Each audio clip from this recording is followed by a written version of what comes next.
You're listening to the Overcast. Sunshine on a cloudy day. Part of the Oversoul Gaming channel.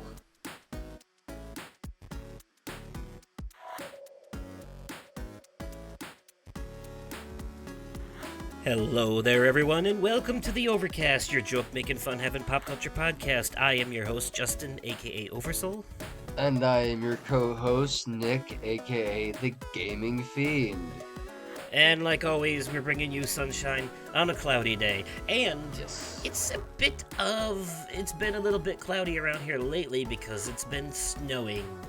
There is snow on the ground just in time for Kris Kringle Day. So, yay, I guess? I mean, the snow here came and went. Oh. I don't think we're gonna have a white Christmas over here in Iowa. It's stuck around in northern Illinois, but that's normal. That's pretty normal. I for one am thankful because I on the first day I got to go out driving by myself. It decided to snow. Thankfully, I handled it fairly well.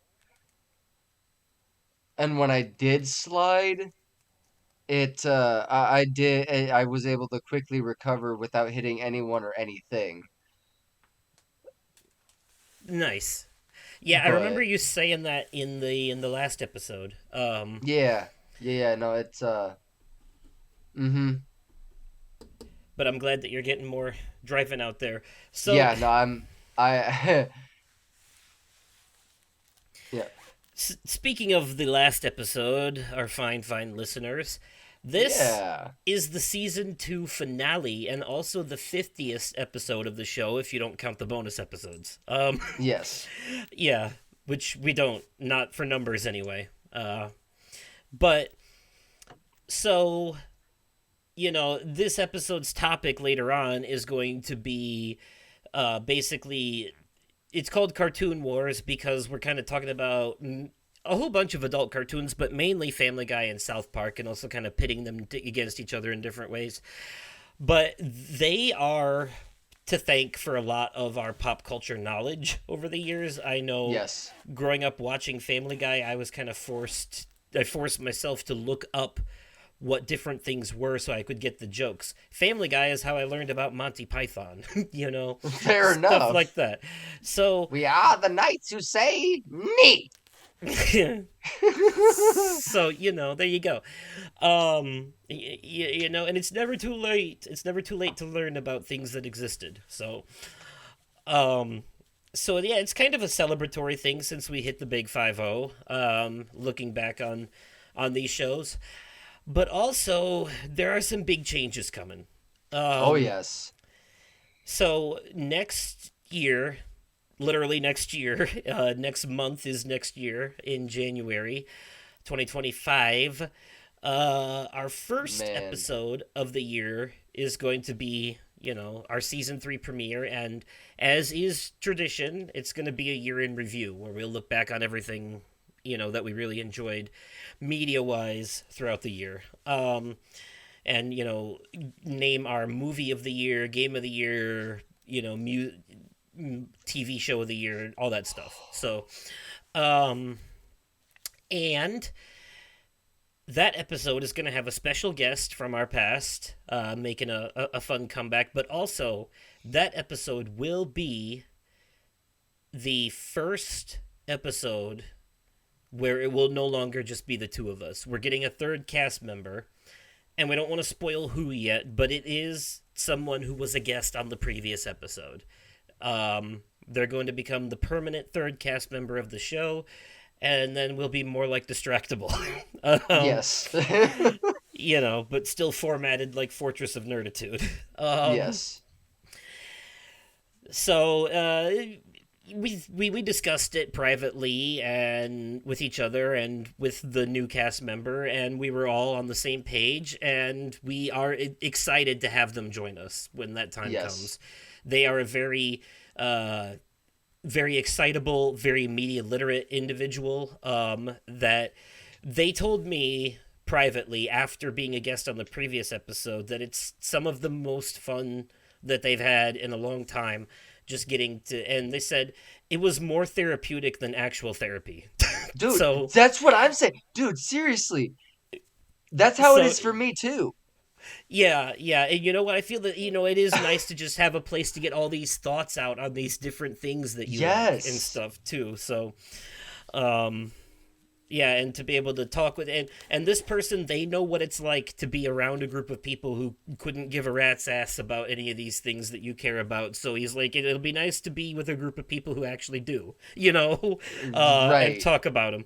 So yeah, so we're very much looking forward to having them on the show, and you know I don't know why I'm being ambiguous about gender. All three of our guests were males.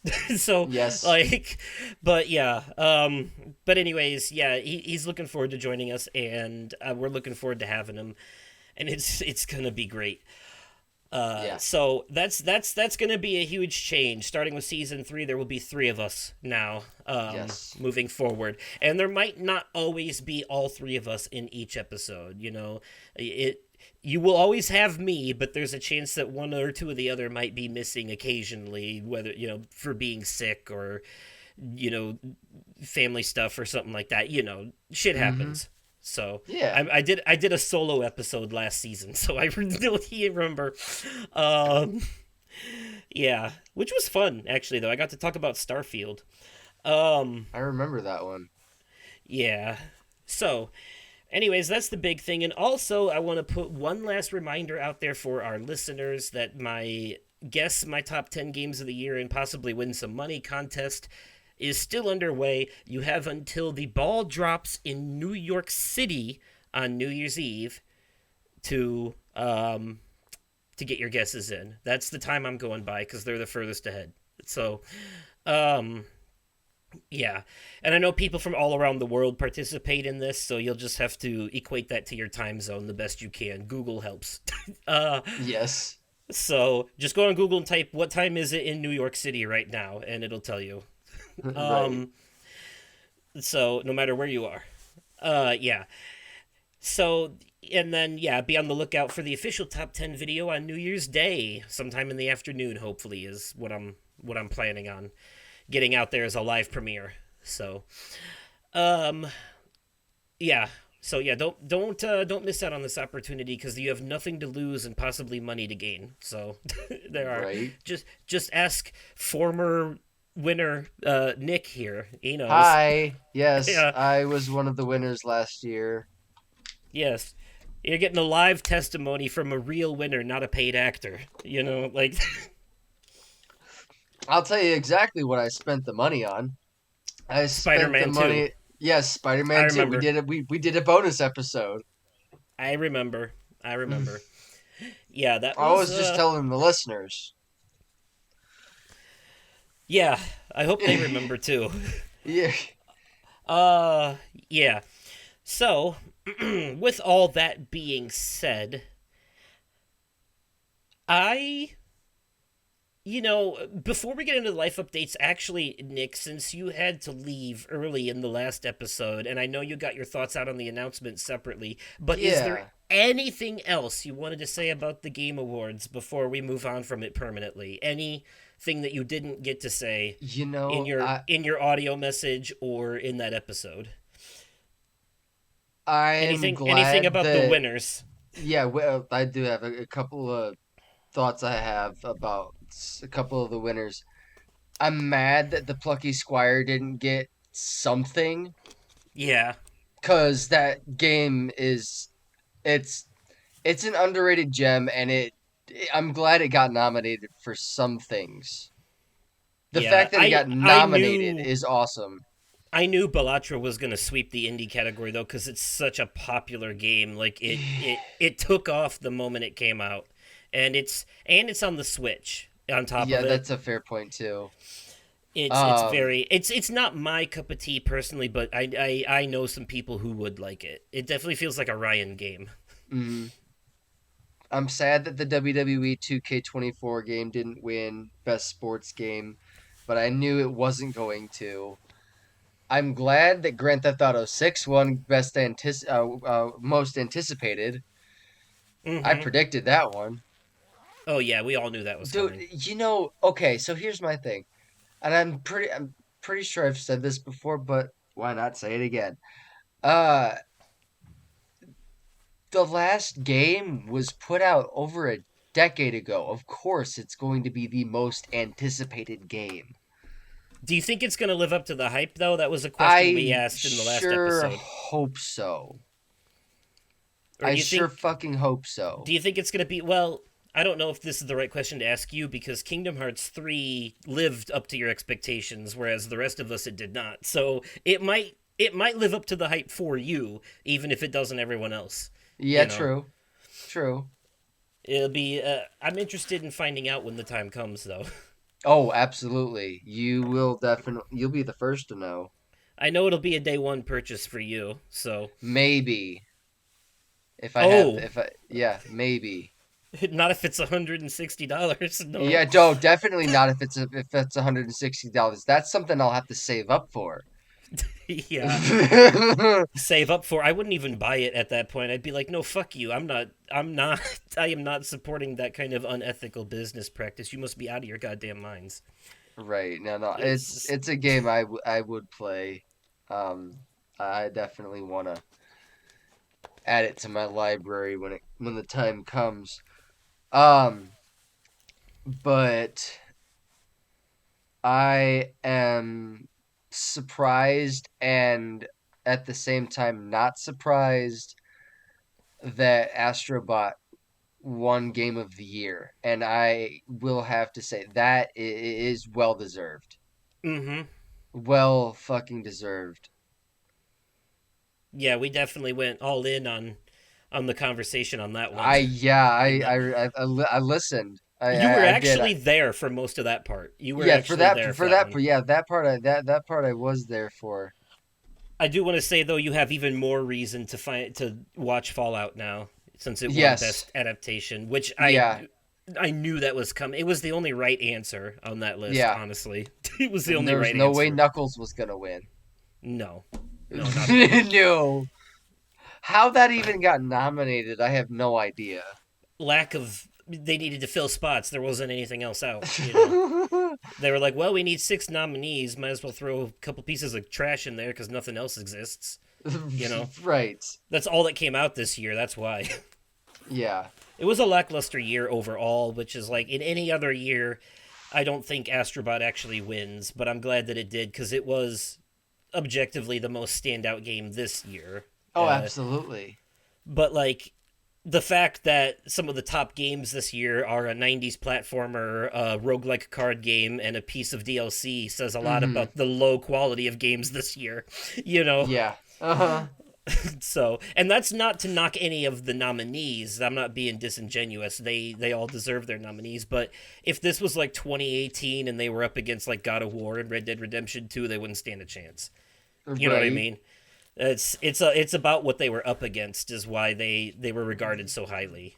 That. It's it's also there's something to be said about simplicity in a world of complexity, and Mm-hmm.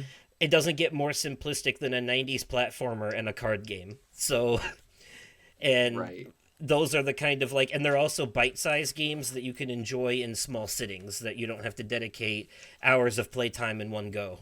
Exactly. So, which, although that being said, though, two of the nominees were big RPGs that last like 80 hours that you do have to dedicate long sessions to. So, yeah, there's room for all of it still. But, okay. Was that the remainder of your thoughts on all that? Yeah, that was the remainder of my thoughts. So, as per usual, I don't really have much of anything in the way of life updates for the most part. I guess the biggest thing that happened recently was one day at work during a lunch rush, we had like a busload of kids come in. We probably had like 150 high schoolers in that lobby. Um, Jeez. it was quite the busy. Dude, work's been busy for me too. Everyone's getting their last minute Christmas shopping done, and it Yeah. makes it damn near impossible for me to do my job. Yep. These last minute people. Yeah, I get it. Ugh, I love Christmas. Don't get things twisted, but I am so ready for the holidays to be over. Yes. Fuck retail. Yep. Nope. Nope. Now you get it. Now you're seeing it. Now you're starting to see. Um. So I will say this though. Next week, I I have 3 days off. Do you? Well, because on Christmas Eve we close at 6:30, and I normally do nights. This week I've done a lot of day shifts, which I hate. But somebody was Mm, on vacation, so they needed someone got to. it. Um. So, but yeah, Christmas Eve I'm not scheduled. Because we close early, and then Christmas Day we're closed, and Yeah. then the day after Christmas I'll be coming back from out of town, so I requested that day off. Mm, I was still expecting them to schedule me in the morning on Christmas Eve, but oh well. I'll take the extra day off. It'll hurt the paycheck, but I'll cross that bridge when I come to it. Yeah, fair I kind enough. I kind of need a breather. Right. Um, so on Christmas Day, we're going out to Ryan and Carissa's in Wisconsin, and we're having like a like a brunch type thing there. We're gonna have Mm-hmm. like a pick and graze platter of different snacks and such. So there's gonna be like a fruit tray and a meat and cheese tray and one of those shrimp cocktail trays, but also there's gonna be like bagels and biscuits and gravy and Mm-hmm. um and stuff. So it's gonna be like a mix, a brunch. Yeah. And and he invited his parents and his sister and her family to come over too, and we're gonna do presents and all that. Dalton and Lindsay will be there too, obviously. I guess they have something Nice. going on. I guess they have something going on later that day, so they have to go back Mm-hmm. eventually. But we're gonna stay the night because my mom doesn't like driving at night. Fair enough. And then just head back the next morning because they gotta work, so they won't even be there when we wake up. But um, but yeah, we'll hang out for the night at least. And uh, Ryan is kind of interested in the Silent Hill 2 remake, so I'm gonna bring my. Granted, I'm renting it from GameFly, but I'm not done with it yet, so I still have it. So I'm gonna bring that with me so he Mm. can try it if he wants to. Nice. Uh, but I can tell you, um, well, I can't say yet one of the gifts that I got one person because that and it's not what I told you beforehand. Mm. It's just there's something that I can't talk about out loud yet to anyone. So, Got but it. Okay. Fair enough. trust me, once I can, it will definitely be said on this show. Um Okay. But as for everything else, speaking of Ryan, um, I got him a copy of Astrobot because Nice. he's shown great interest in it, and I know that he likes Mario games and '90s platformers, so he's gonna enjoy it. Nice. Along with a gift card for the Nintendo Switch, get a little something on the eShop. Mm-hmm. Everybody got a box of M&Ms and Skittles too, and some little odds and ends. I always throw in like random gifts, like one of those like little mystery packs from an anime or something. You get a mystery Yeah. character. Um, for Lindsay, I got her a Nightmare Before Christmas crochet set. Um, Nice. yes, and also, while I was at GameStop looking for stuff, I saw this little collection of mini pops, these little tiny, very very tiny pop figures that Yes. come in like a pack of four, and one of them's a mystery. I found a Pixar one that was Wally and Eve and Ratatouille, and they love Wally, so I grabbed that one. I don't know who the mystery character is, but they'll be happy with that. Nice. Um, I got my sister a book from her wish list, and the Blu-ray of The Boy and the Heron, that Studio Ghibli movie Yeah. that I reviewed on here. Mm-hmm. Um, And I'm trying to think, what did I get? Oh, I got Dalton a Apex Legends art book, um, and a Batman card game. So it's like a deck of cards, like normal deck of cards, but it's got characters from Batman the Animated Series on it. But also, it comes with a special set of rules and extra cards so that you can play it like Werewolf, that like Ooh. Werewolf or Mafia, card game where Ryan used to play that with us a lot as a group when we had a lot of people. You had to guess like who the werewolf was that killed the villager and stuff like that, and Mm-hmm. everyone's accusing each other. It's literally what the game Among Us is based on, you know. Yeah. I was So, just gonna say that sounds a lot like Among Us. yep, except that it was something that you played with cards in person with other people in a sitting in a circle and kind of did a little Okay. bit of you kind of did a little bit of role play with it, you know. Okay. Because depending on the amount of people, if you had like 10 people, there'd be like three werewolves and one mayor and a bunch of villagers, and every night the werewolves would get to choose who they killed, and then the narrator, which was usually Ryan, would be like, you were killed last night, and then other people had to guess who the werewolves are. They would like accuse them of being the werewolf or not. And Mm. if they were right, then if the villagers could guess all the werewolves, they would win. If the werewolves killed all the villagers before they were all figured out, then they would win. Right. That kind of thing. And so this Batman card game is kind of like that, except it's played with a normal deck of cards with Batman characters on it. Mm. um, I'm trying to think. I think that's basically everything. And then I told you separately what I got my mom. Yeah, you were telling me you got her a new air fryer? Yep, yep, Nice. yeah. She's been talking about wanting one, Nice. so yeah. I'm pretty sure that's what I got everyone. I can't think of anything else. I would have to dig through the bags, but I'm pretty sure that's it.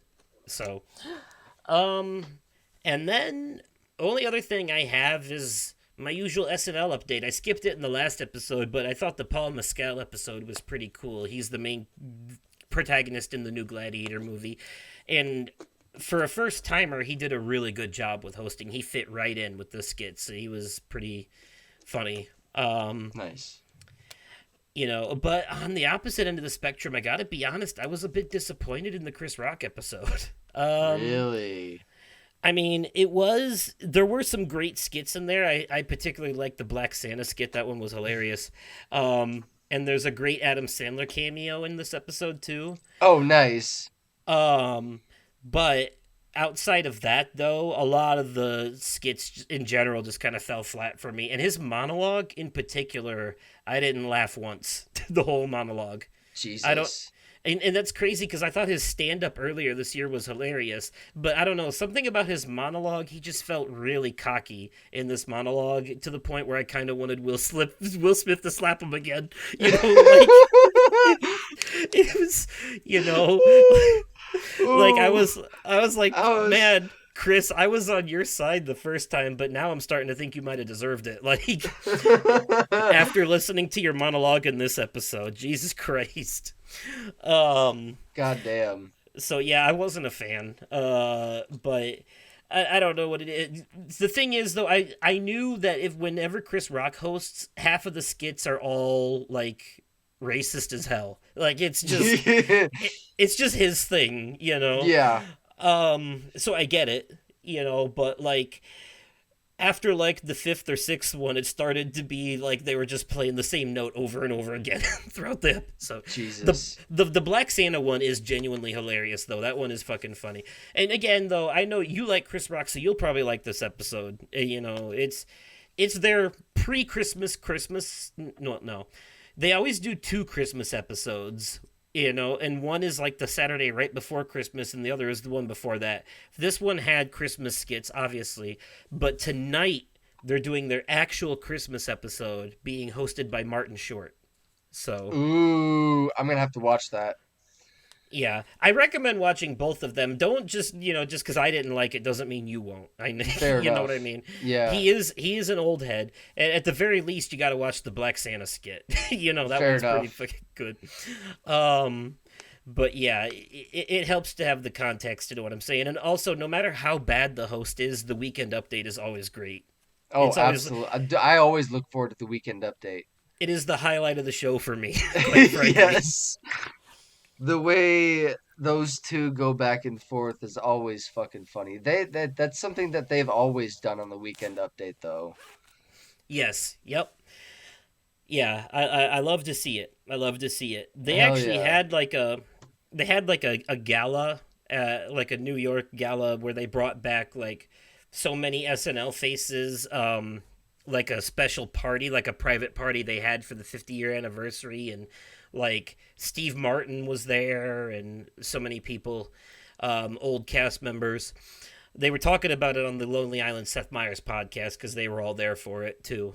Um, and I guess they interviewed them at one point about their what was the first thing that they bought with their first paycheck for being on the show, and Pete Davidson actually let it slip when he answered how much money they actually get per episode. Oh So shit.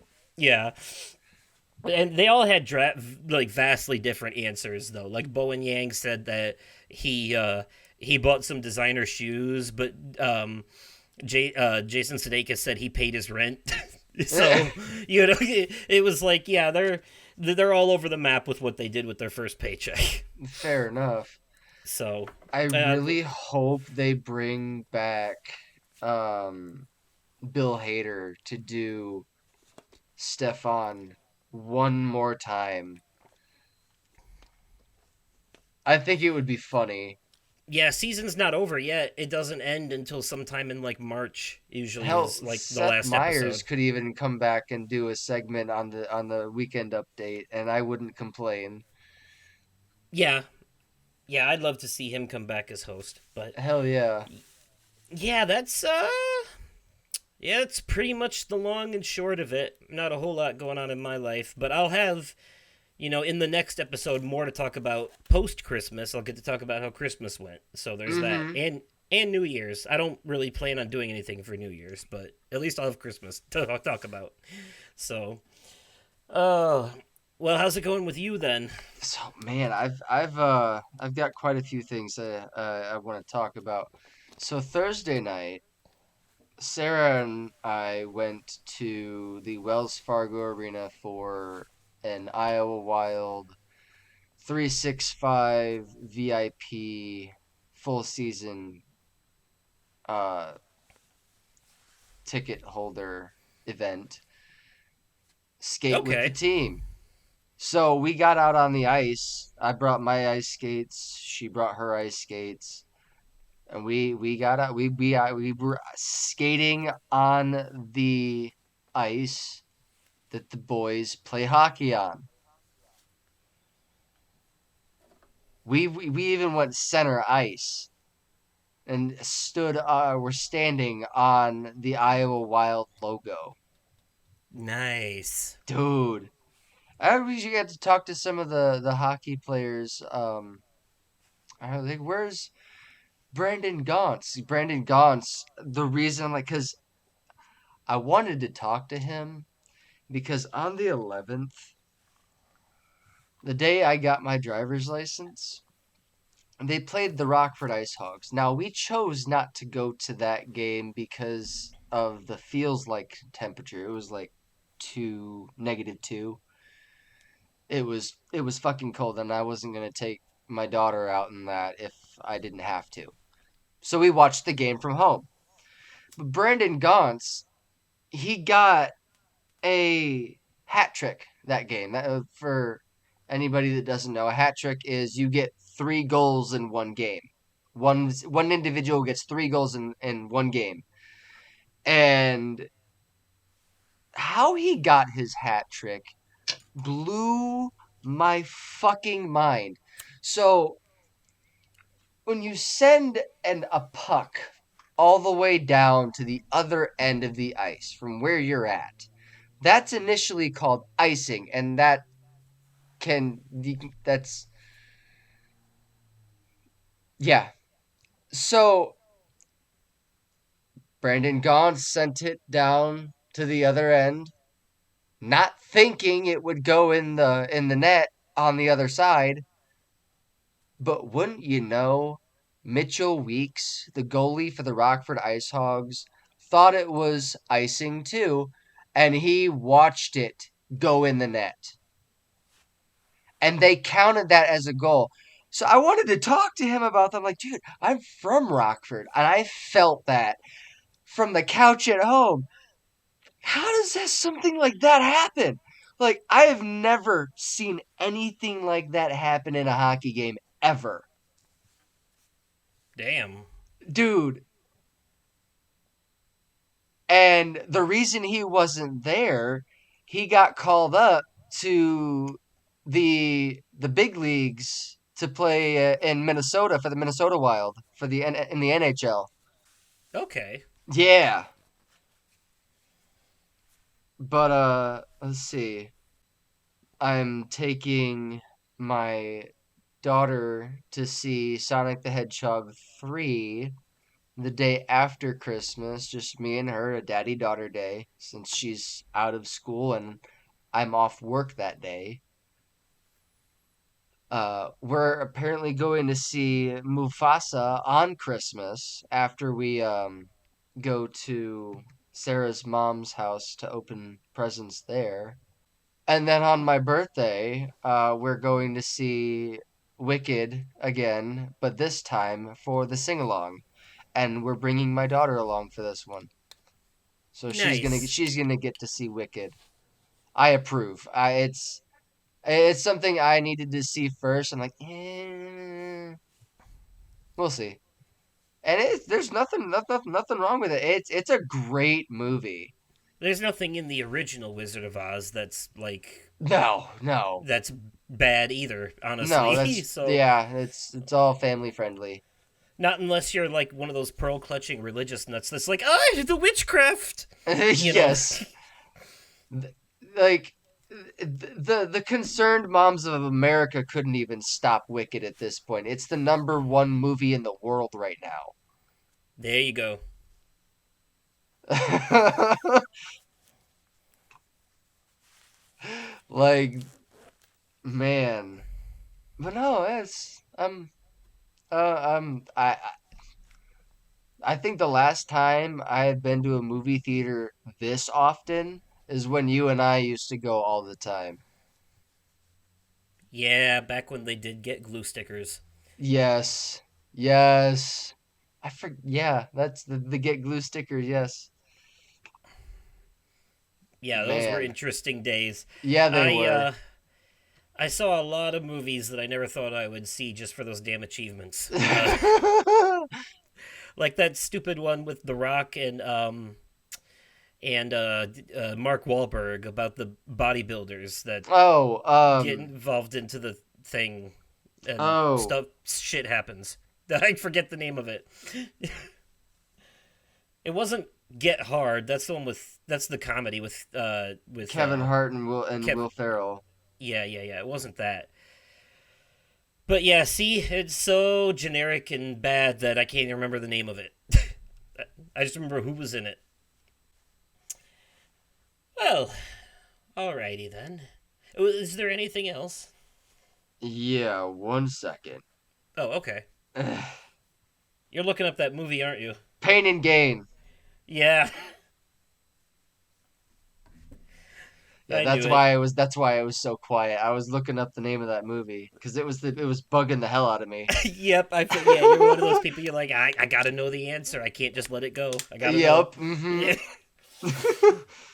It's bugging the hell And out of me. I was content to go the rest of my life never remembering what that movie was called because it's just that terrible.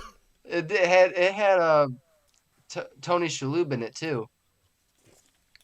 Yeah, I don't even remember that. Fair enough. I just remember the two main characters constantly wearing those aviator douche glasses. Yeah, that. But no, oh, Sarah right now as we speak is at the Civic Center with her mom and her aunt watching the Mannheim Steamrollers. It's like a Christmas orchestra. Hmm. Yeah.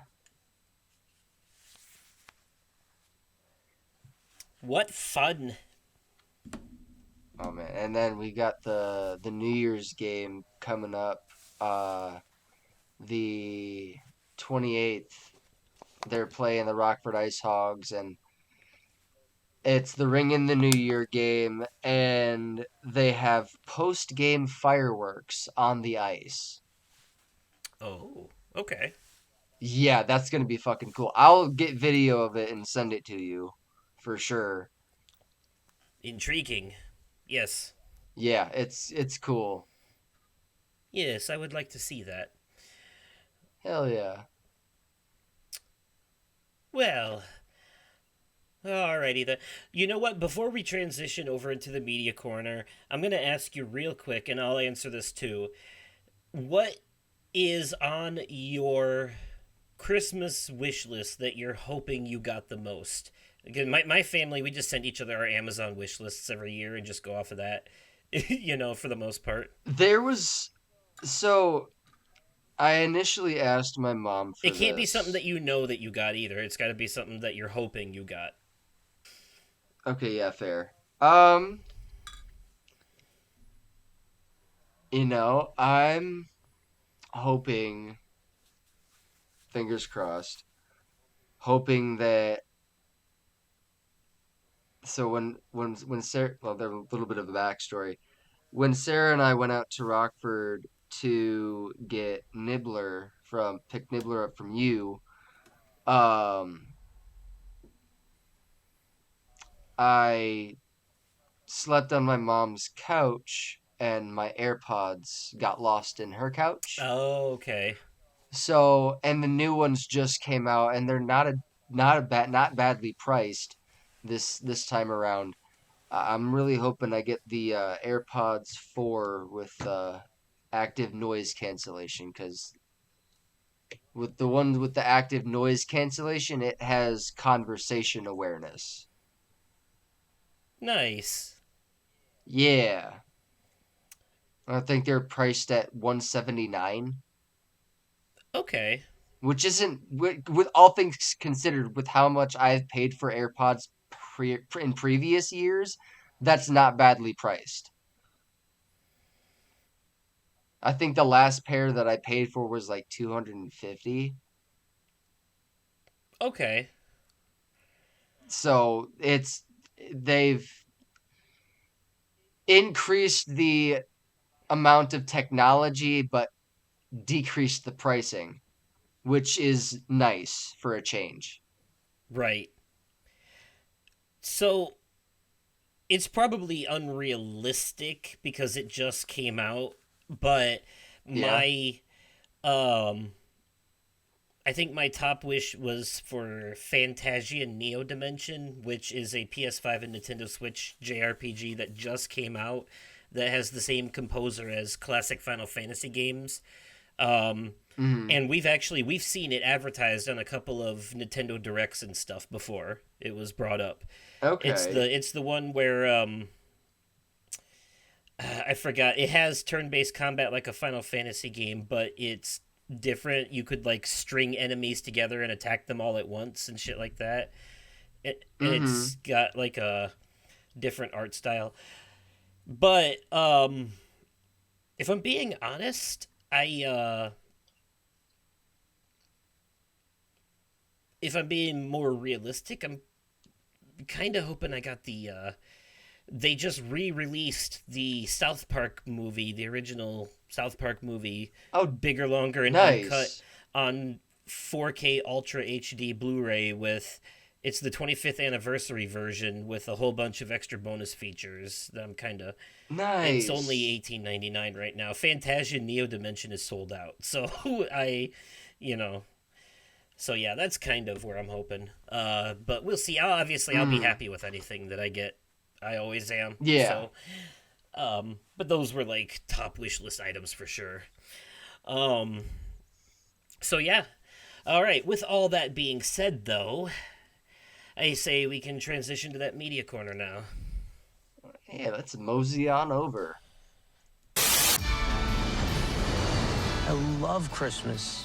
I don't love that we're working Christmas Eve. I'll see you at lunch. All right, everyone, here we are at the media corner, the part of the show reserved for news, reviews, recommendations, and sometimes previews. And so I have three things. Nick has two, and one of my three things I realized I can just talk about in our topic section in the beginning, so I'm just going to do that. And instead of what that was going to be, I'm going to replace it with a bit of breaking news that just came out. Thank you to Ryan for sharing this with me, but it was just confirmed via Shonen Jump that the spin off manga for My Hero Academia called Vigilantes is getting animated. It follows a guy with lame ass power that learns how to use it and becomes insane, named named Koichi, as he learns to become a hero, and it's extremely well written.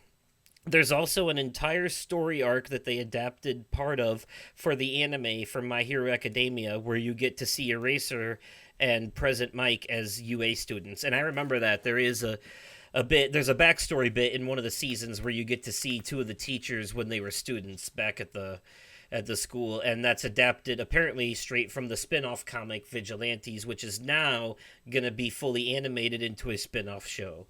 So the Nice. so the so Vigilantes is the Gen V to My Hero Academia's, The Boys. Okay. Yeah. Um so that's cool. So that is a bit of breaking news, and I'm looking forward to that. I still got to start the new season of My Hero Academia and get caught up, but that's coming out next April, by the way. April 2015 is what I saw on the Facebook. 2015. No, I'm sorry, 2025. Wow. Yes. Yes, I know we all want to go back, don't we? Um on the official My Hero Academia Facebook page, it says breaking My Hero Academia Vigilantes anime announced for April 2025 release. So that is, Nice. yeah, what I read was what Ryan sent me, but yeah, there's a whole article on Crunchyroll. On Crunchyroll has a news site about it.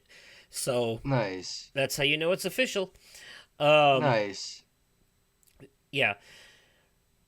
So yeah, I still, like I said, I still got to get caught up on the current season of the main show, and I got to watch the third movie that they put out, which I haven't seen yet, and I guess they're making a fourth one too. But yeah, I'll get caught up before the new show comes out because now I have incentive.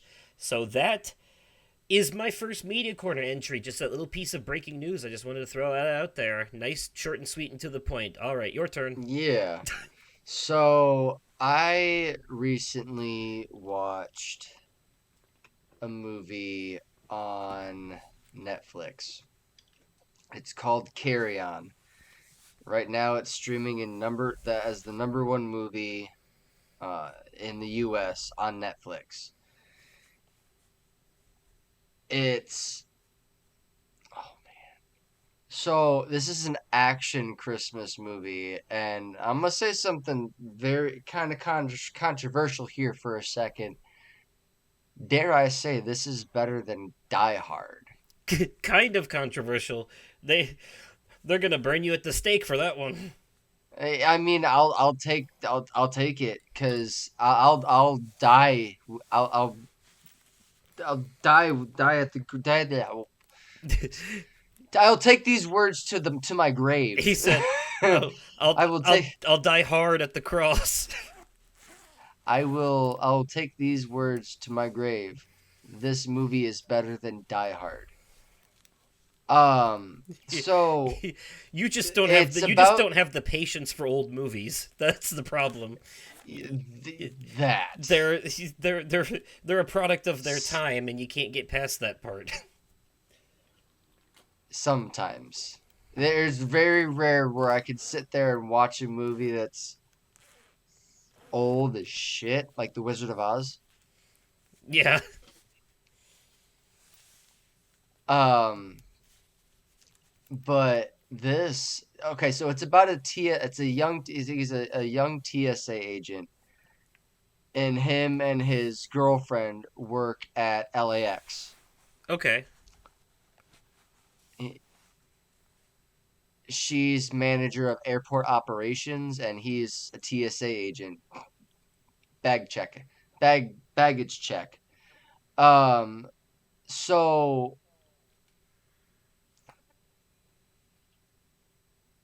what happens is he's got to make a tough decision.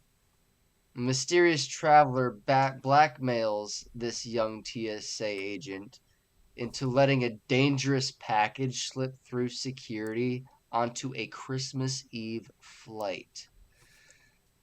So, and the bad guy in this, oh, one of my absolute favorite actors, plays an absolute love to hate bad guy, Jason Bateman. Okay. Oh, Jason Badman. yes. Fuck, dude. This and the young TSA agent is played by Taron Edgerton. Edgerton. Oh, Taron. Yeah, yeah, yeah, yeah. He's the main character in Sing. He voices, and he's also the kid in the Kingsman, the first Kingsman movie, the main guy, Okay. Eggy, Eggsy or whatever. Yeah. I think he plays the young gorilla that wants to sing in Sing. Okay. Yeah.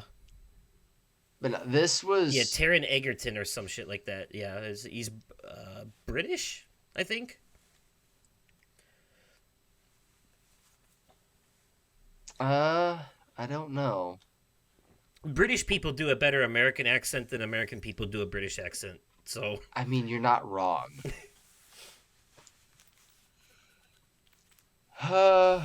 Dude. So, Tom Holland's British. yeah, he is. If you ever hear him talk in interviews, he uses his actual accent. Mm-hmm. Sure does. You'd never know just seeing him in the movies. You'd never know. Right? But dude, this movie, there's not a lot that I can say. I mean, yeah, there's a lot that I can say without spoiling it. Just coming up with the words. Um, so him and his girlfriend are she she's not wanting anything for Christmas. All she wants is him to try out for the police academy again because he got denied before. And so he goes up to his boss and he's like, "Hey, I want a promotion." His boss is like, "Eh, you just don't want to be here. You're here for the paycheck and that's it." He's like, and then he's insistent about it. So he puts him on the machine that does the x-rays of all of the different baggage, all of the different bags that go through the machine. Right. And that's how he wasn't supposed to be in that spot. The target was his supervisor, was a higher up, higher up, not super, he's not his supervisor, but a higher up. Um, and so his boss, yeah, you just go on the machine. And his character's name was Ethan Kopech. So Ethan Kopech ended up a victim of the Traveler, aka Jason Bateman, and he had to make some pretty tough decisions. Risky ones, but tough. Uh, and dude, when you get the chance, you got to make time and sit down and watch this. It is an edge of your seat thrill ride. So fucking good. Okay. And wouldn't you believe it? I'm not giving it a 10 out of 10. I'm giving it a 9.5.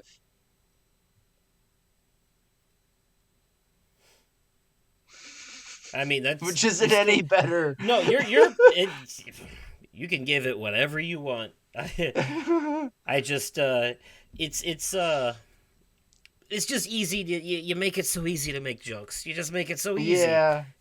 But that's this is a joke making fun having pop culture podcast, so Yes. there needs to be something. Um, Yes.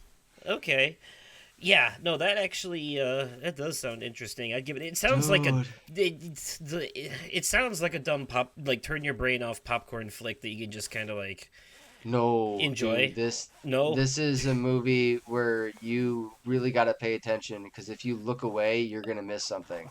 oh really? Oh, Yes. there's a mystery here. Okay, Dude. all It right. was I thought so it was dude, there was twists and turns that I did not see coming. okay. Well, when you put it And that way, it looks like it's your normal uh like predictable '90s thriller action movie. movie. Yes, it really feels like that at first, but there are some twists and turns that I didn't even expect. So it's a chameleon movie. It's one of those. It looks unassuming, but then when you watch it, it's like, oh, this isn't what I thought it would be. Kind of. Yes. Yeah. Okay. So I've had a few of those. so you want to hear? Here's another actor that you may know from a well-known show that you have seen. Okay. Ethan Kopech's boss, his manager, Phil Sarkowski, is played by Dean Norris. Oh, is Hank from Breaking Bad, right? Yes. Yep. Okay. Heisenberg's brother-in-law. Damn, damn it, Marie! They're minerals. That's Yeah. such a good show. Yes, it is. Okay. Interesting. Yeah, I could see him being like an angry boss character for sure. Oh yeah, no, he He kind of looks like Michael Chiklis. little bit.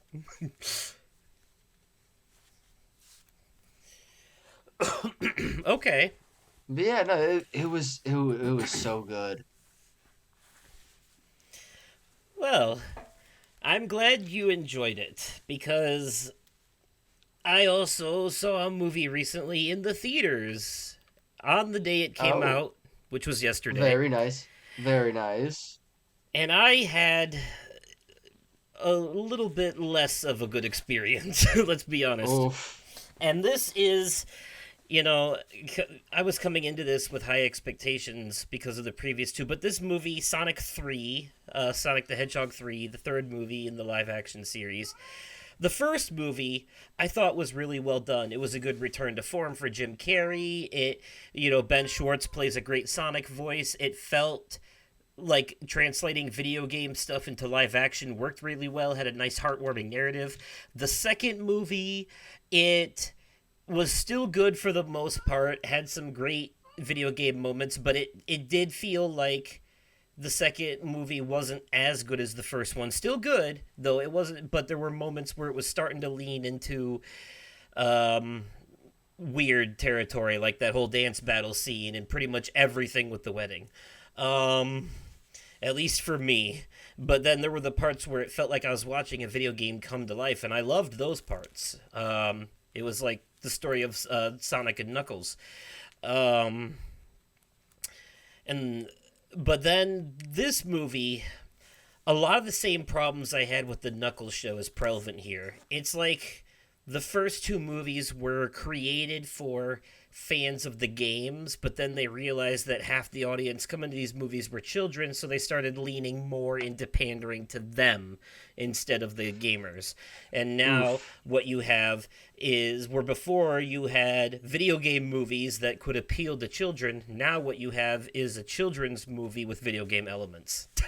um, Oof. and you know what? Super Mario Brothers was kind of that too, but it handled it way better. um, Fair enough. you know, and they get a pass on being Illumination. This was more like it's one of the problems is that the first half of the movie is very badly paced. It just randomly jumps from one scene to the next with no real time. It doesn't give you a lot of time to really absorb what's happening before the next thing happens, and it's maybe that's by design because gotta go fast, but it's like it doesn't work when you're trying to pace a narrative and it's just jumping from one scene to the next with no smooth transitions. and Mm-hmm. and as loose as the pacing and editing feels in the first half of the movie, the jokes are the same. The jokes are so sloppy and all over the place and pandering.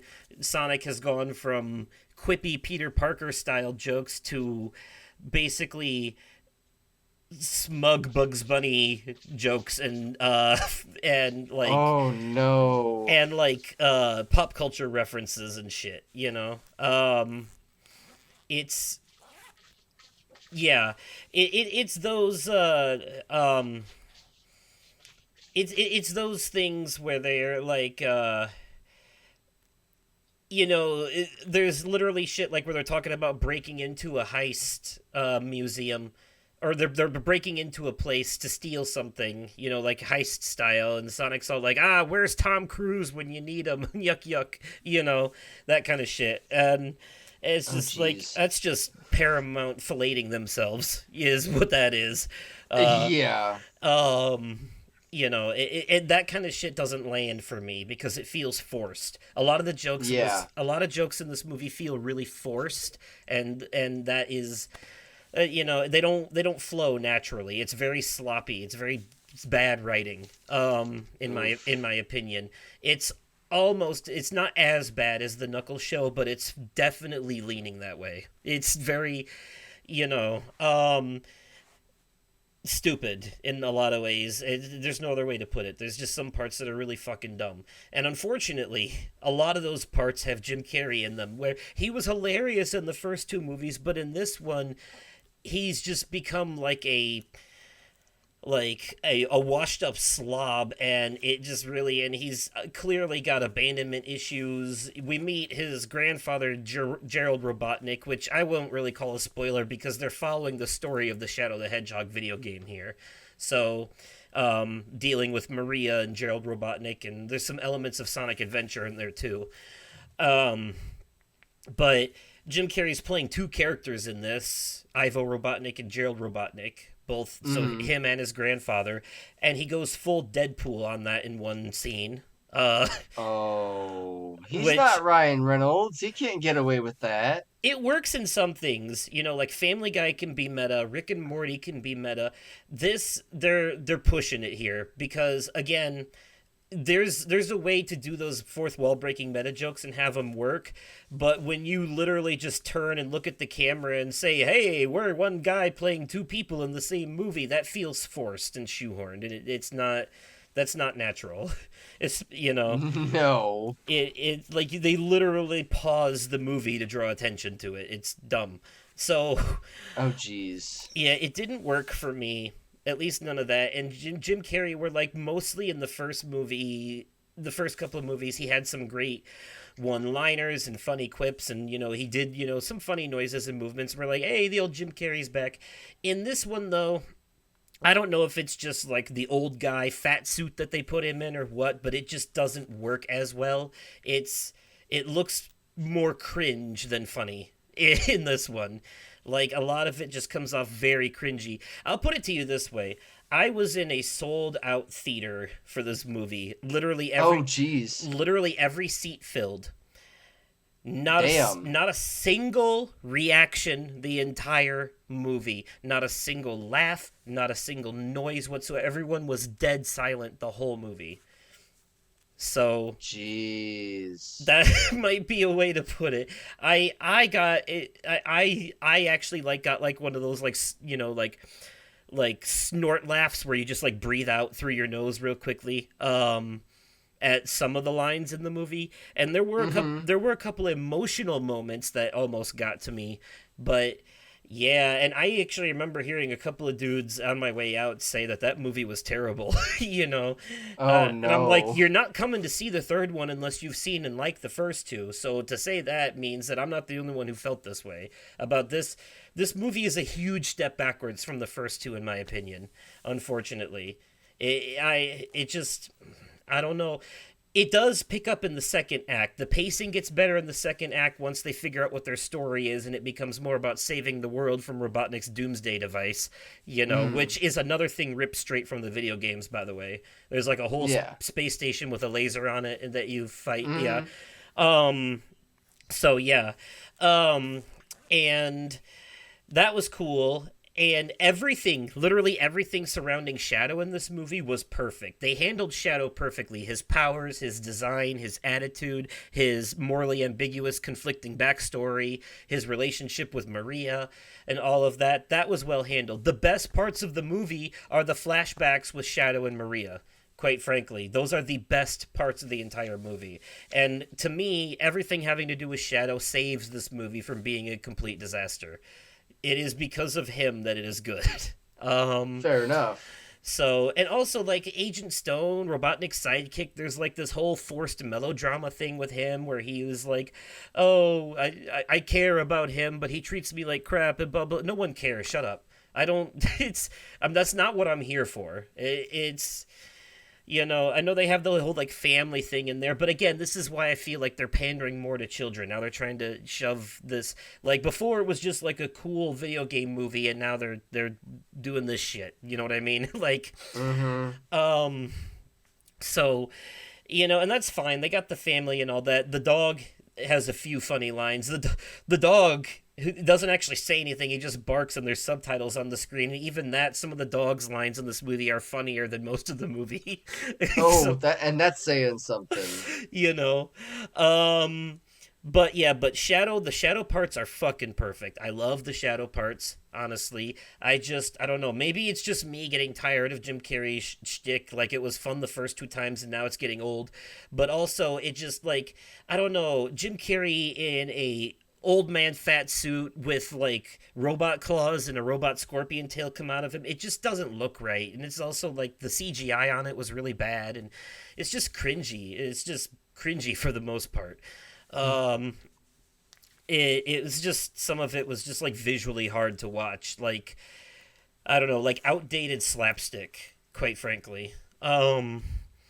So it wasn't. There was some of that in the first two movies, but it wasn't as bad. Like it just it they flanderized the entire cast of this movie and doubled down on their worst traits, like Sonic being a mouthy punk and Knuckles being stupid. And it's that didn't work in the Knuckles show. Why did you think it was going to work in this movie?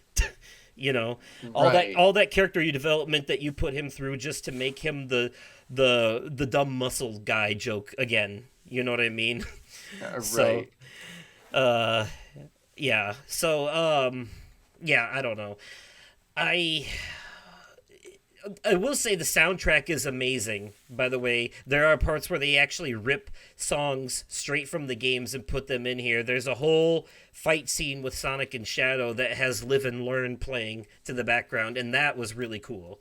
There are some really cool scenes here. There's a lot of good in this, but much like Final Fantasy VII Rebirth, this is a movie of high highs and low lows. It's the highs are high, and when they do them right, they do them right, and they're all pretty much all the scenes with Shadow. But the rest of it kind of sucks.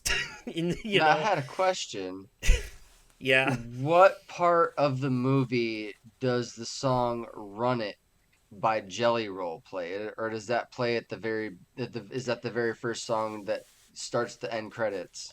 I don't remember, but I actually think it might be if it's shit, I don't know. There's a lot of songs in this movie that I didn't recognize, but there's like one scene where the two, and this is actually one of the cringy parts for me, but there's a part where the two Robotniks are going through a laser grid and the lasers are bouncing off their suits because they have special suits, and they take Mhm. that opportunity to dance, and there's a song that they dance to that sounds kind of like a rap song, and they're like lip syncing some of the lyrics, and they're doing like the thing where they're like picking each other up and spinning each other around and shit, and it just looks it like the visuals with the lasers and shit are cool, but Jim Carrey dancing with Jim Carrey with both of them in old guy fat suits, it just looks really bad to me. It just, I don't know. It's supposed to be funny, but it doesn't look funny. It looks embarrassing, quite frankly. I don't like. I was kind of embarrassed watching it. I don't know. It's just a lot of his scenes didn't land for me. Some of them were great. Some of them were great, and some of his jokes were actually funny. But it's the physical humor that with his character that I couldn't stand in this movie for the most part. Got it. Okay. The verbal humor was great. Most of his lines are funny, but it's the slapstick shit that didn't land for me. But then Gotcha. it's also a lot of Sonic's one-liners didn't land for me in this one either because it's mostly just dated pop culture references. So, Mhm. you know, and that wasn't really how he was in the first two movies. To a degree it was, but like I said, they do this thing sometimes, flanderization, just for people who don't know, that is when you take a character and you start leaning more and more into their worst traits until they become a caricature of their previous selves, you know?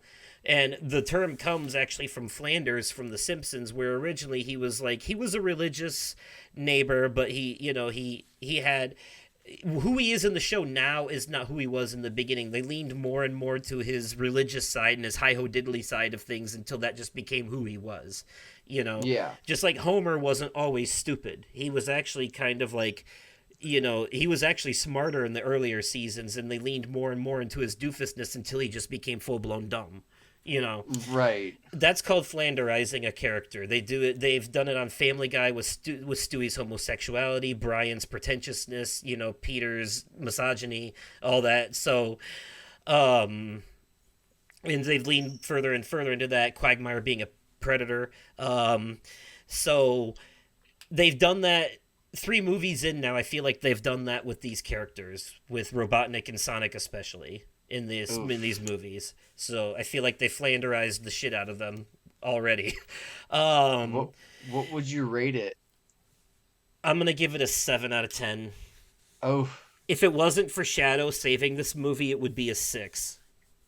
damn. Honestly, Okay. which I think is the same rating I gave Knuckles. But this movie is actually, if I'm being fair, it's objectively better than Knuckles. I might just be being harsh because I went into this with high expectations and came out pretty disappointed. But the shadow parts were really cool, and it's in the beginning they do when they're having the family scenes, it's when a lot of the stupid jokes come in, but then the shadow stuff comes in, and he's on the motorcycle and they're having the fight in Tokyo, and I'm like, oh, this is awesome. But then it starts to fall apart immediately after that, and it doesn't pick back up again until close to the end. So Damn. yeah, so it's got a great opening and a great ending, but everything in the middle is a mess. So Jeez. except the parts with Shadow. The Shadow and Maria flashbacks are fucking beautiful. The movie is worth seeing just for Shadow's story alone. Also, Yorma Takone from The Lonely Island has a cameo in the opening of this movie. See if you can find him. Okay. I'll give you a hint. He's one of the security guards. Okay. I'll keep um, my eyes open. yeah, so. Um, but yeah, that's all I can really say about that because I don't want to spoil it. There is a mid-credit scene, by the way. If you're going to the theaters to see it, stick around for the mid-credit scene because it Isn't there introduces. a post-credit scene too? I don't know about that. I didn't stick around that long because I had to piss really bad. But From my understanding, there is a mid-credit scene and a post-credit scene. all right, well, once you've seen it, you'll have to let me know because I only saw the mid one. Um, Gotcha. and it is yet another like. If there is a post-credit scene, I think I have a feeling what it is based on how the movie ended. Mm-hmm. I think I have a feeling, but again, I don't want to spoil anything. It was actually kind of a It was actually a cool ending. I'm not gonna lie. They stuck the landing. They did stick the landing, so I gave them some more points for that because it would have been a 6.5 otherwise. So Fair enough. so yeah, I'm being extremely fucking generous giving them a 7 out of 10 if I'm being honest because the parts that sting bad, but they also do so much right that I can't be unfair. I have to give credit where it's due. So Right. it's it's a C plus. It's a passing grade, but they could have done better. You know what I mean? It's Hmm. you know it, and it was a group project and Shadow carried the team, quite frankly. Fair So enough. that's how it worked here. So I will give credit where it's due, and it's a 7 out of 10 for me. But yeah, there is a mid credit scene where yet another character from the video games shows up to sequel bait us for a fourth movie. Or it's another spin off show or something. I guess they're just going to do the whole Sonic universe now. God forbid they ever bring Big the Cat into this shit. So Oof. that's all Dude. I need is his fat ass running around going Froggy to just really sell like that this shit is for children now. you know, yeah, So yeah, Fair enough. I guess the movies are gonna follow the same lifeline as the game. Start off great and then become shit and then be great again eventually. Right. Because that's what happened with the games. Makes sense. Yeah. I'm starting to see a downward spiral here. I'm starting to see a downward spiral, but thank God for They're Shadow is all I can they're say. gonna they're still gonna keep making the movies. I'm sure But of it. I'll be interested in hearing your thoughts once you've seen it. I don't want to temper your Yeah. expectations too badly, but I will say, maybe temper them a little. you know, Fair enough. if I you're will go expecting in. it to be as good as the first two movies, don't. I will go into it with that mentality. So, yeah, All right. maybe then you can just enjoy it for what it is. That. All right, what's your second thing? So I watched a movie on Paramount Plus recently. Okay. Wow, Uh, another Paramount movie.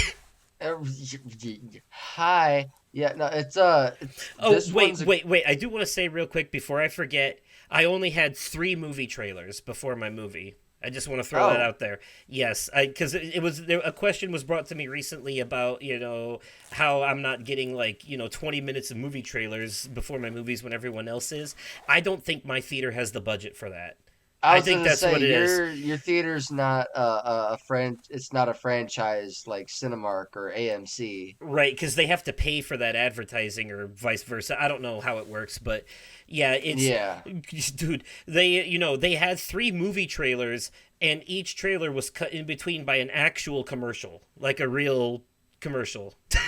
So Okay. one for Airbnb and one for Toyota. So Okay. yeah, it's yeah. Again, What were this the is a trailers? um the new Captain America. Okay. The new and I guess there's a one final Mission Impossible movie coming out.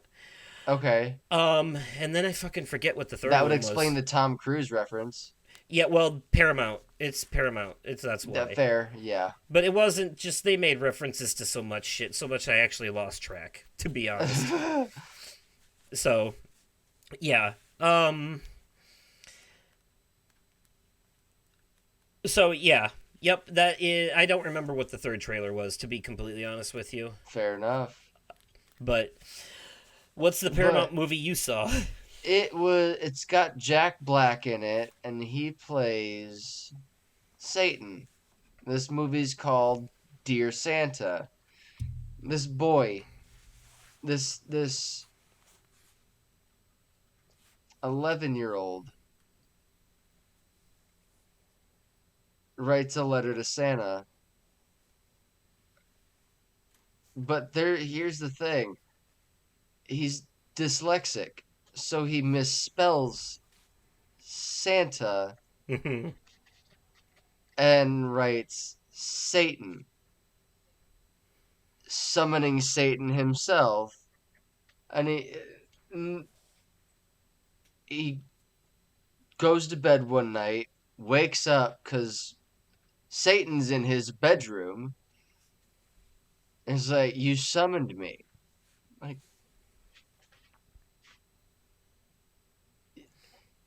and the funny thing about this is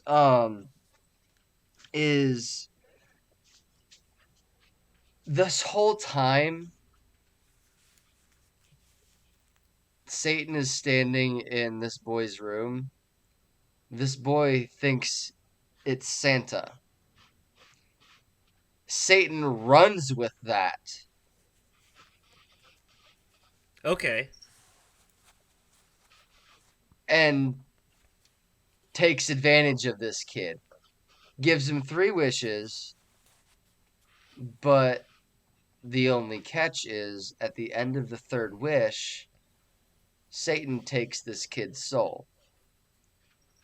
It's it's a it's PG-13, so I wouldn't necessarily say that it's safe for the younger kids, but older kids like teenagers for sure would enjoy this. I enjoyed it. There was a part at the end Well, that you are an older kid. yeah, a kid at heart. Fuck. But no, there was a part. I'm not gonna say what, but there was a part at the very end that I did. I teared up a little bit because it hit a little close to home. And if it was just that easy. So, I would give this an 8 out of 10. Okay. It was a good movie. I really enjoyed it. I'm a sucker for a good Jack Black film. He's like one of my favorite actors. But I don't know. It was good. It was a fun watch. I'm glad you enjoyed it. What you were telling Yeah. me about it earlier, it sounds pretty emotional based on what the kid's Christmas wish is. Yes. That I did. I admittedly I got I got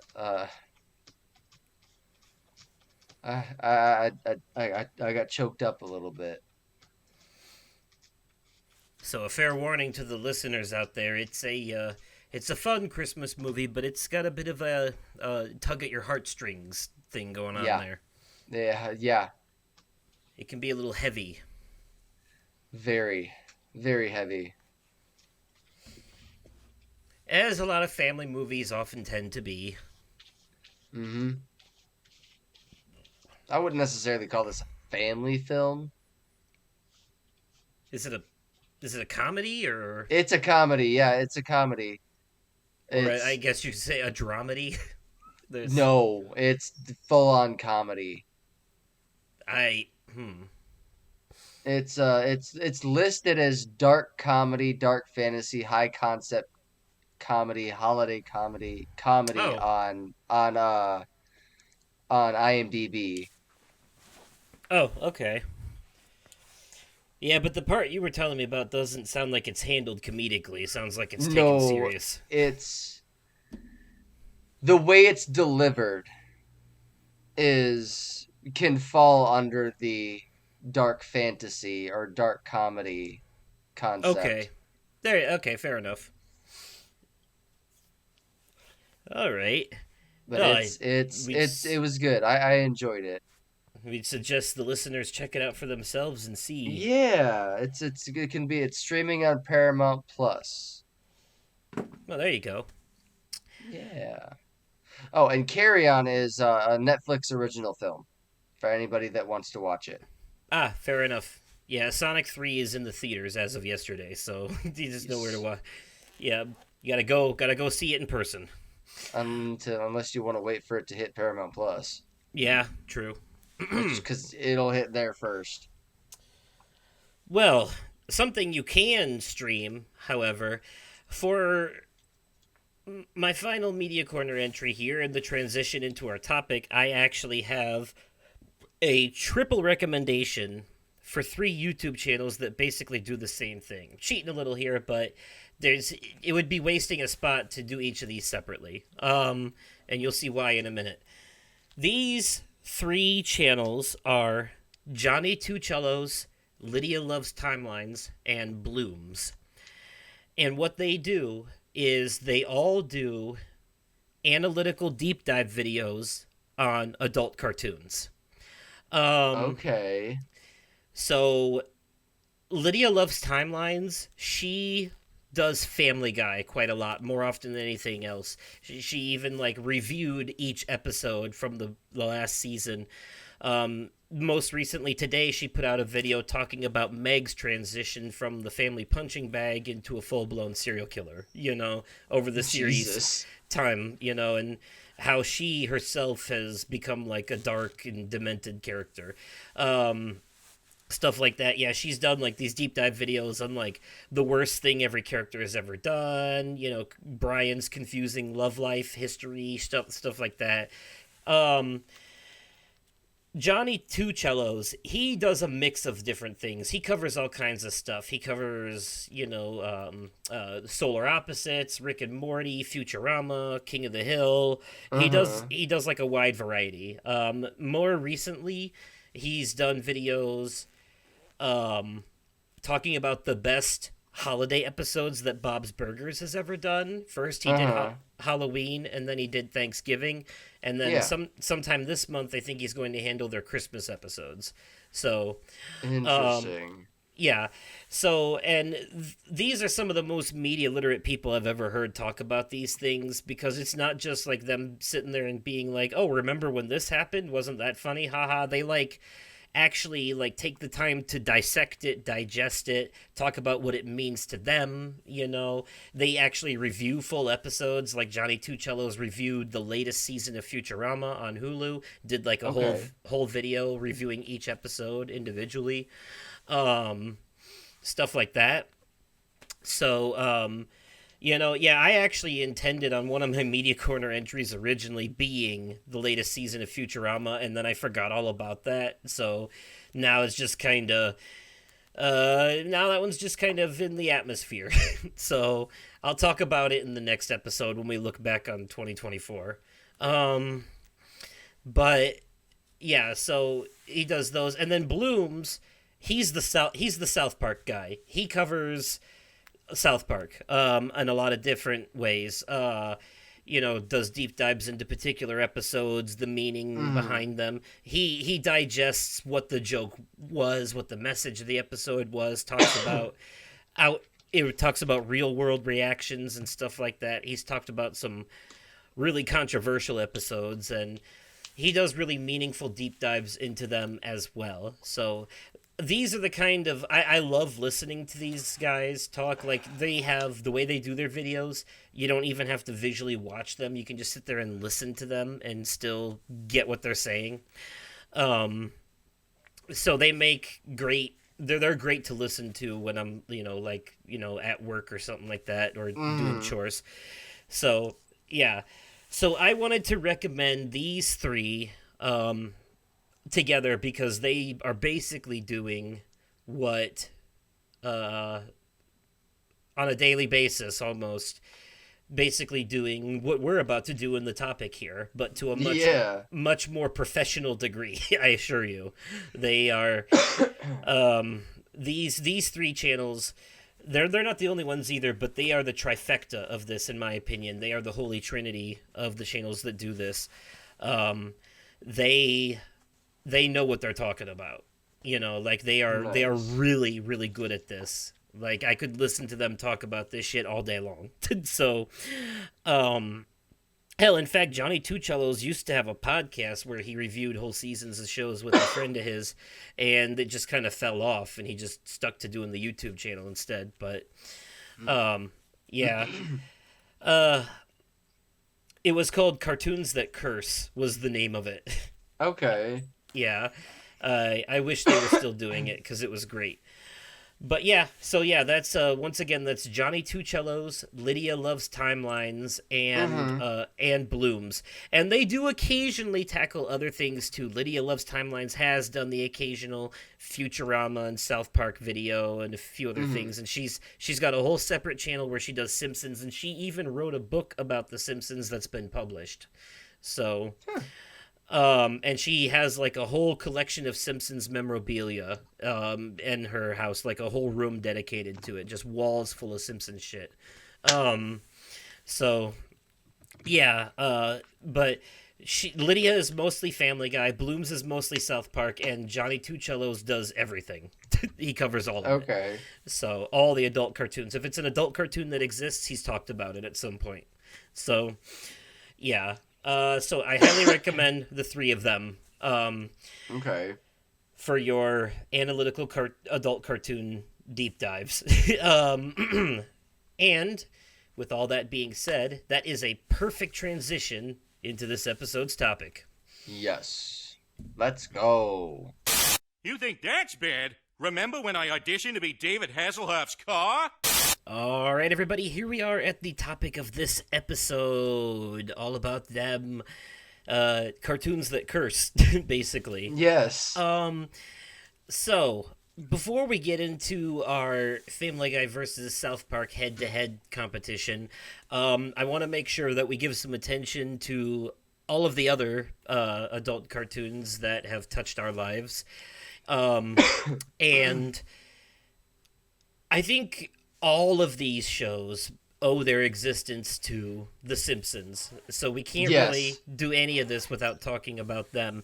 And I also, I would in particular want to bring up, they actually recently released a Christmas special on Disney Plus. It's exclusively on Disney Plus, and it's Oh Come On All Ye Faithful, and it's a two-parter episode that plays like a full 40-minute episode. And in the first half, there's like this British hypnotist guy that's doing a documentary, and he comes to Springfield and like hypnotizes people into having Christmas spirit so he can do this documentary. He uses a lot of trickery, but when he uses this trick on Homer, he accidentally tricks Homer into thinking that he's actually Santa Claus. So Homer goes around being Santa Claus, and everyone starts to believe that he really is Santa Claus, and they even start worshiping him as Santa. And Flanders, being the religious guy he is, doesn't take kindly to this false idol worship, and he keeps speaking out against it, but he slowly begins to realize that every argument that he's using against Santa, him being a magical guy in the sky and from a really old book of fairy tales and yada yada, he slowly starts to realize that all of that kind of applies to his religion too. And Yep, he sure starts does. he starts questioning his own religious beliefs, and I think for the first time in Simpsons history, and this is also, don't forget, both of his wives have died. Edna, in the original Simpsons history, his original wife, Maude, was killed in an old episode where they were at I want to say a baseball game, and they were firing T-shirt cannons, and they were firing one at Homer, and right as it went to hit him, the T-shirt cannon, he was like, ooh, a penny, and he like ducks down, and the T-shirt hits Maude and knocks her off of the back of the bleachers all the way down to the ground and kills her. And Oh no. And then in more recent seasons, Flanders actually hooks up with and gets married to Bart's teacher, Mrs. Crabtree. Or not Crabtree, Crabapple. Mrs. Crabtree is the bus driver in South Park. Mrs. Crabapple, that's her name. But it's spelled like Crabapple, but it's pronounced Crabapple. Okay. I think her name was Edna Crabapple, and they were married for a while, and she also recently died on the show permanently. So he's dealing with that too. He was like, what kind of God would take both my wives away from me and shit like that, and he starts questioning his beliefs, and that becomes the focal point of the second half of the episode. Is Flanders is switching to a secular life now, and his boys don't know how to handle it. It's actually pretty funny how they react. You didn't say grace. Yes, yep. It's like, no, Daddy, you didn't say grace. And, he's like, oh, that's okay, boys. We're just gonna live wild now, and it's just. And Lisa's like, that's the Christmas spirit. And they're like, the Christmas spirit will possess us.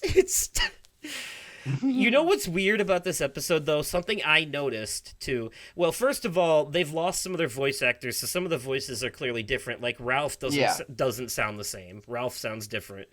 Yeah. But he's still funny. He's still funny. Being Homer's little elf in this episode is adorable and funny. He's like, my hat smells like French fries. You know? But you know... I'm in danger. Yeah. You know what I really... This was a bold episode for them, by the way. Like, Yeah, it was. Flanders losing his religion was like... But I love how the episode ends, too. The way that they handle... See, I haven't gotten to the end yet. It's a really cool plot twist, trust me. Okay. It's yeah, definitely. I wasn't going to spoil it anyways, but... yeah, definitely finish it, because the way they do the ending is really cool. How they handle it. Okay.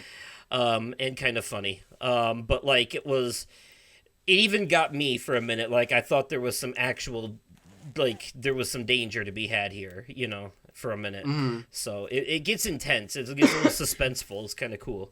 How they handle it. So yeah. So I thought that was pretty bold for them. But you know what I noticed about the feel of the episode overall? This is a Simpsons episode that felt like it was written by Family Guy writers. It's just Yeah. something about the pacing, the jokes, and there's even a couple cutaway gags in here too. It definitely felt more... Yeah, it definitely felt like Family Guy writers did this one for some reason. I don't know why. It just, it just had like a different vibe to it than what I'm used to from that show. That being said, though, Simpsons actually did do a really, really good episode recently. It was the season premiere of their most recent season, which they actually called series finale. That was the name of the episode, where there was supposed to be like this whole red carpet Oscar event, and it was hosted by... There was a lot of celebrities voicing themselves there, and I forget who hosted it.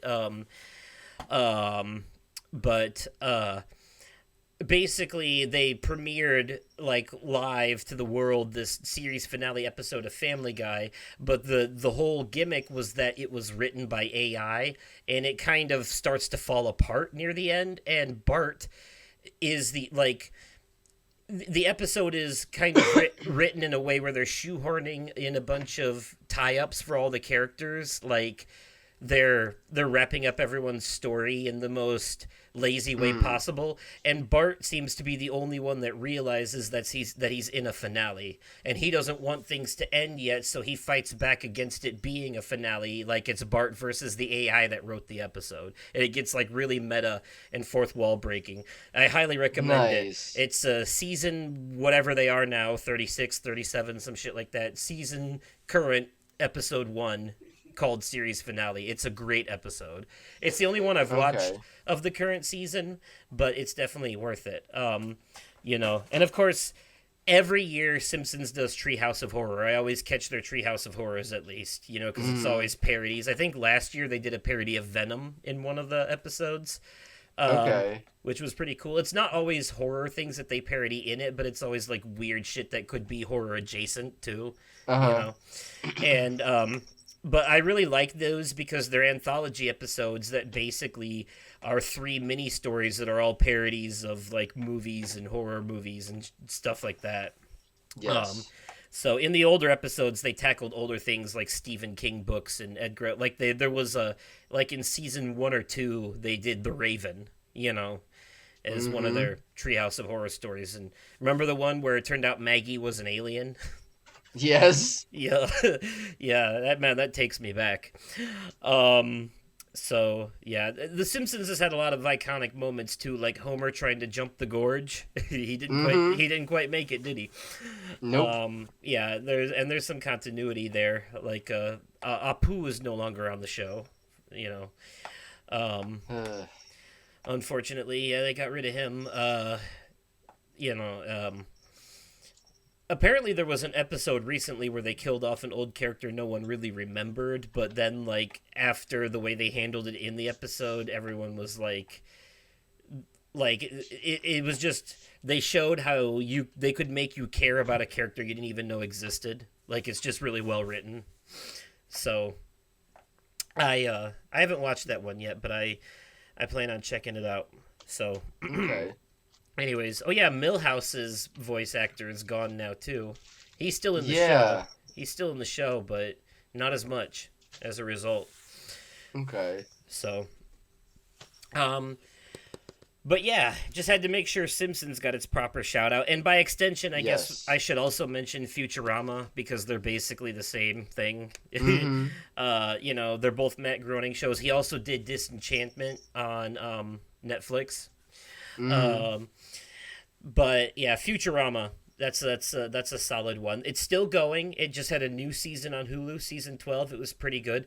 I liked most of it. My favorite episode, though, they did an episode that was a parody of Squid Games that was really good, and it's another one of those Fry's tragic backstory episodes where like Okay.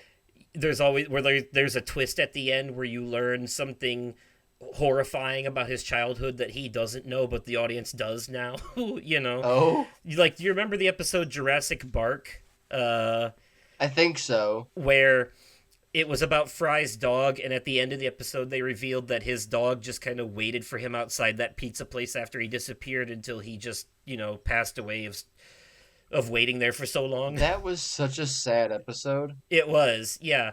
This is one of those episodes where, like, even though the episode itself is a parody of Squid Games, the twist at the end has got that same level of sadness from Fry's history. It's kind of like that. There was another one where he finally got to say goodbye to his mom in a dream, and that one really touched me too. Yeah, I don't know Yeah. if you saw that one or not, but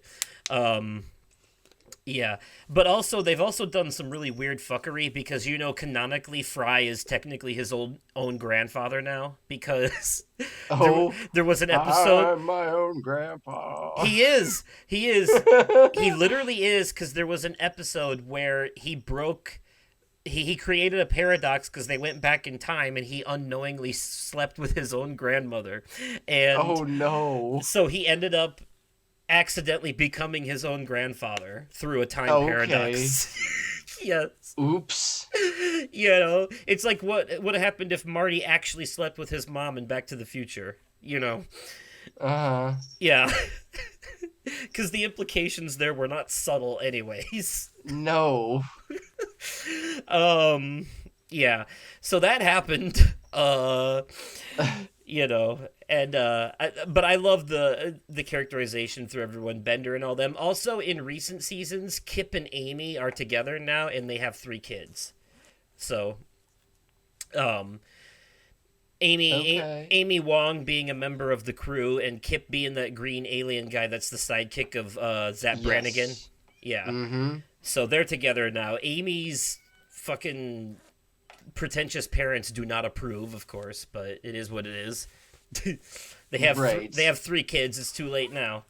Right. Hell, they did a whole episode surrounding the ritual that they like the birth of their kids because it's backwards for them. Kip was actually the one who was pregnant because that's how it works with his species, and he had to Yes, I go back to his remember. home planet and shit. I did see that episode. That one was one of the ones on Hulu after it came back on Hulu. Yeah. Because it was on Fox first, and then it ended on Fox, but then it went to Comedy Central. Well, actually, it ended on Fox, and then they did 4 movies, but they split each of those movies into 3 episodes and called that a season. But there was just 4 movies back to back, really. And then after that, it was picked up by Comedy Central, and they made a reference to it, and they had a few seasons. And then the way that the show ended on Comedy Central, which is how it was actually supposed to end, was that Fry and Leela got stuck in a time loop together where they just like were just falling to their death over and over again, but they allowed themselves to be stuck in that, because eventually they grew old together and they were happy, and I can't remember all the exacts, but they figured it out. But it was a pretty big deal, and then when it got picked up again by Hulu, the way that they resolved that in the beginning of the new seasons, when the show starts on Hulu, is Professor Farnsworth shows up and fixes it. He just poof, yeah, it's just there. So they come up with some bullshit to fix it, and now they're in another new whatever network or whatever. They actually Wasn't did. the revival premiere when Fry tried watching every show every episode of every show ever streamed? I think it might have been. They did a whole episode about Hulu. There was some timely stuff, They did a COVID episode. I thought it was weird this season that they did an episode making fun of NFTs, But then the rest of the season, it's not really as reliant on that stuff. The new season of Futurama, season 12, is actually a pretty decent season overall. There's a few rough patches, but it had a lot of great episodes. There's one episode that's like a parody of like either like a Star Trek or Twilight Zone episode where this ordinary unassuming guy actually takes Fry's place among the crew and they don't recognize that he's been replaced, It's like and he's very the guy is like so ordinary that it's creepy. There's like a weird vibe going on here, you know. And there's another episode where they do where they do Futurama parodies. It's another one of those vignette episodes where they do three Futurama based parodies of different cartoon things. They do the Hardy Boys, they do Nancy Drew, and they do Tintin, The Adventures of Tintin. Okay. In one episode. So, and Encyclopedia Brown. That's what it is. Nancy Drew and Hardy Boys get mixed together in that story.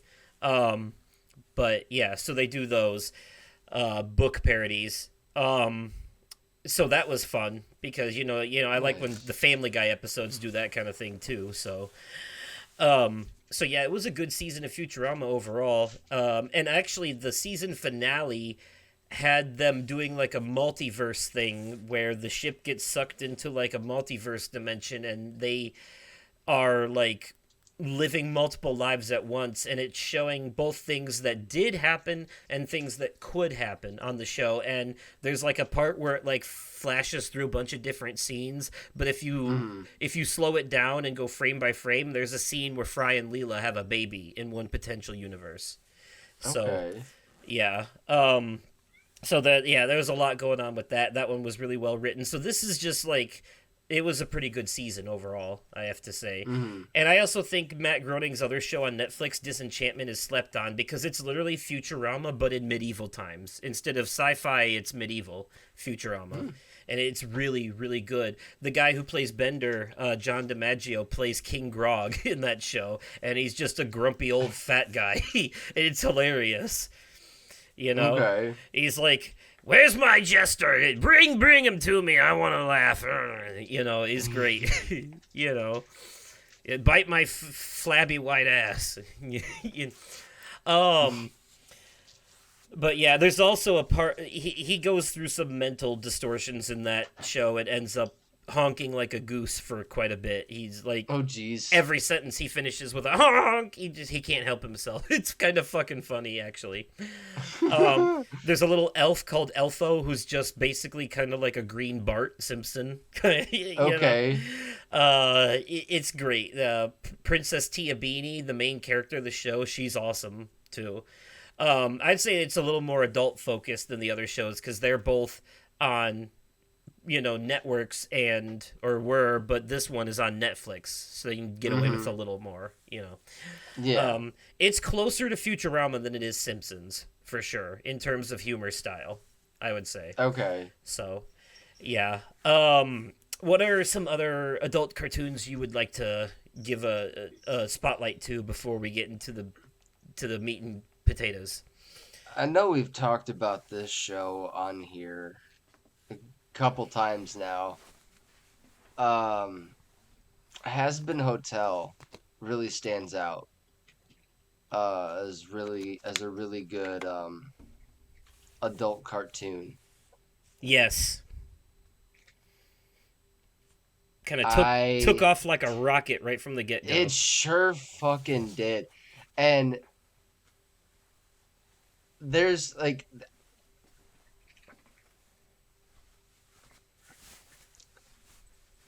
I am hoping to go next year to GalaxyCon because Blake Roman, the voice of Angel Dust, is going to be there. Oh, nice. Yeah, and Angel Dust is my favorite character, so naturally I'd want to meet the voice actor of my favorite character. It would be so fucking cool.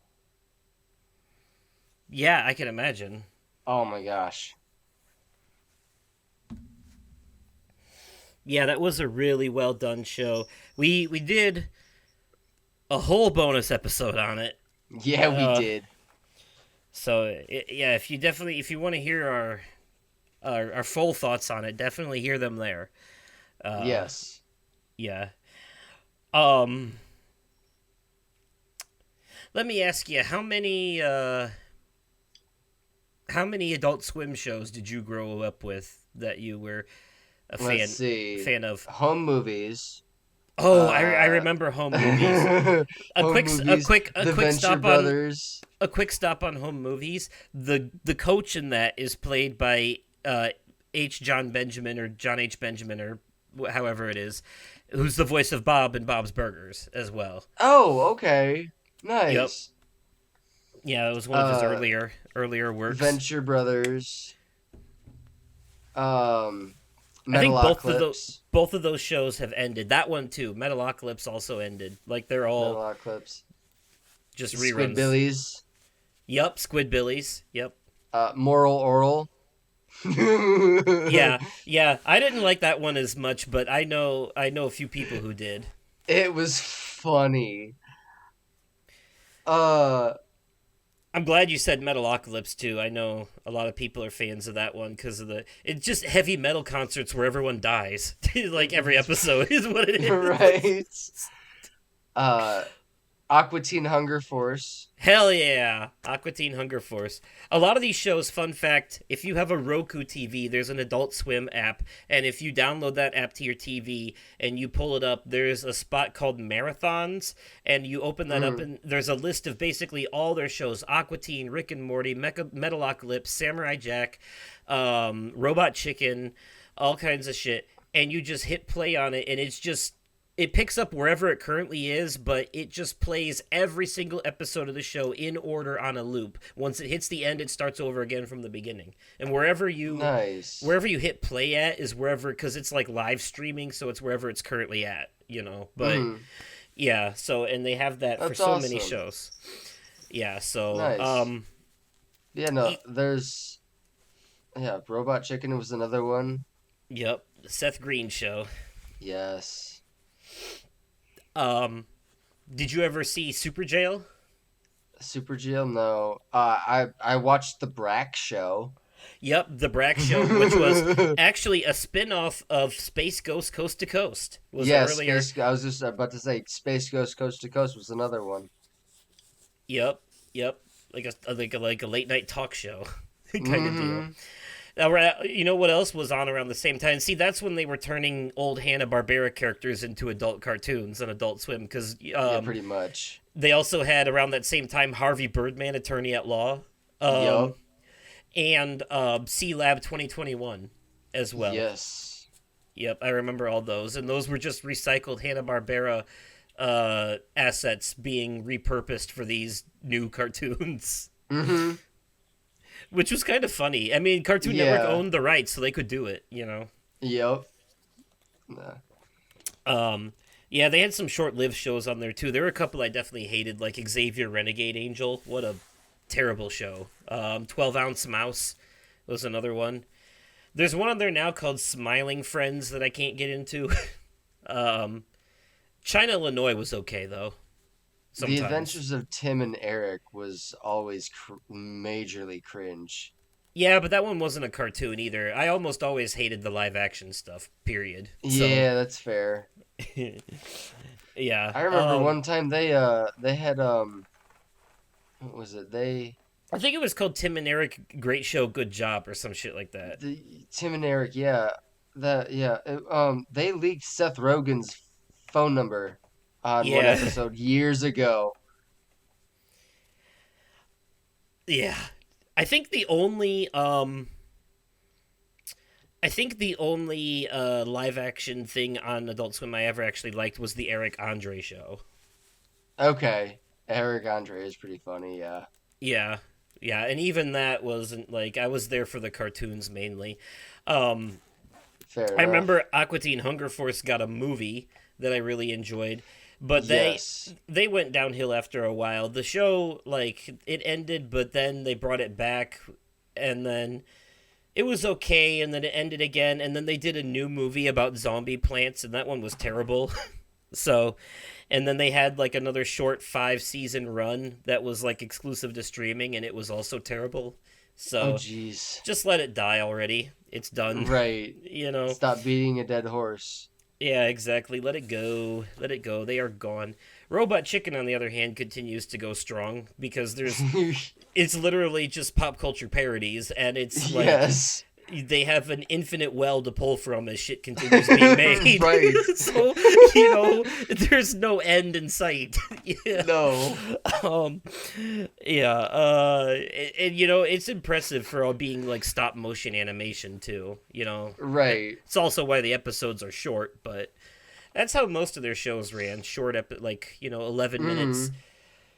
And if it was, I remember I loved that format of Cartoon Network, how they did it, where a half-hour show was broken up by one commercial in the middle and one commercial between shows, and that was it.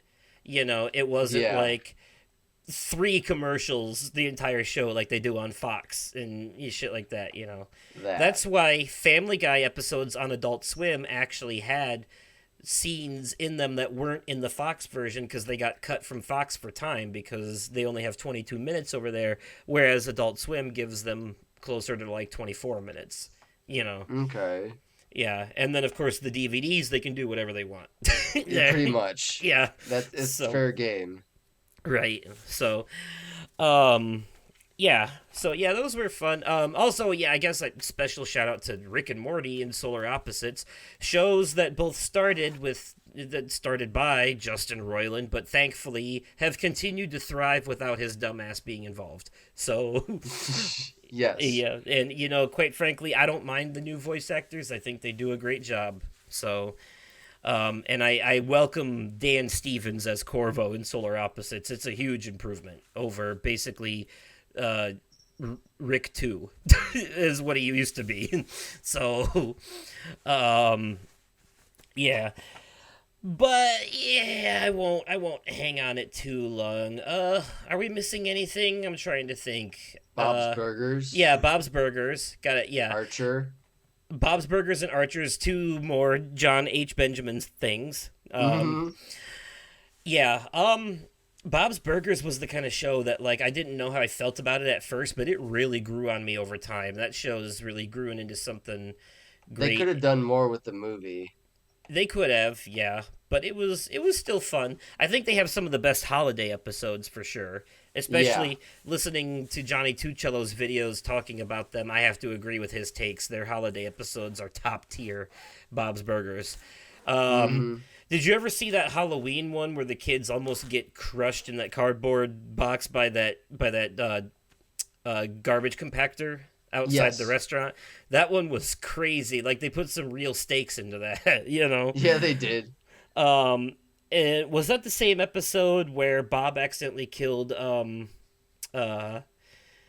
what's his name's guinea pig by sitting on it at the costume it party? might have been. At the It costume might have party. been. God, what's the name of his clingy friend who's down on his luck? The dude. Yeah, oh, the guy that comes in the jean jacket. I can't remember his name. It begins with a T, I think. It's like Toby or something. No, that's not right. I'm but looking yeah, it up because he's- that's bugging the shit out of me. It's gonna because he's in like every goddamn episode. He's the family friend, He's like Yeah. always there. He babysits the kids and shit too. But yeah, the kids are the funniest part of that show, if I'm being honest. Oh, especially Gene. Yeah, Gene and Louise, like they are. Yeah, and Gene's got the funniest lines for sure. And it's it's Bob's dryness, Bob's dry reactions. Teddy. Teddy, that's right. I knew it began with a T. I was right. Toby was so fucking close. I was It right on the was. money, almost there. Okay. But yeah, Bob's dry reactions to Gene's like antics are what really sell it for me. Yes. Because Gene will say some really out of pocket shit, and Bob will just be like, he'll just grunt or be like, Gene, it's perfect. It's such a dad thing, like Yes, it is. It is definitely, and as a parent, I can relate. right. Yeah, you've got a little Louise of your own running around there, Yes. causing almost the same level of mischief. Yes. Um, but yeah, there's a lot going on there. Johnny Two Cellos also did a really good video about Rudy, the boy with asthma, how him and Luis's friendship throughout the show has really blossomed into something, how they push each other, how she pushes him out of his comfort zone and he pushes her to be more of a better person. Mm. And looking back on it, I have to agree. It's actually the Bob's Burgers has character development. Whether Yeah, it people want to does. admit it or not, it really goes through that. Yeah. I haven't watched Archer as much, so that one's all you if you want to mention it. Um. Well, it's definitely a. See, now I'm having a hard time remembering any.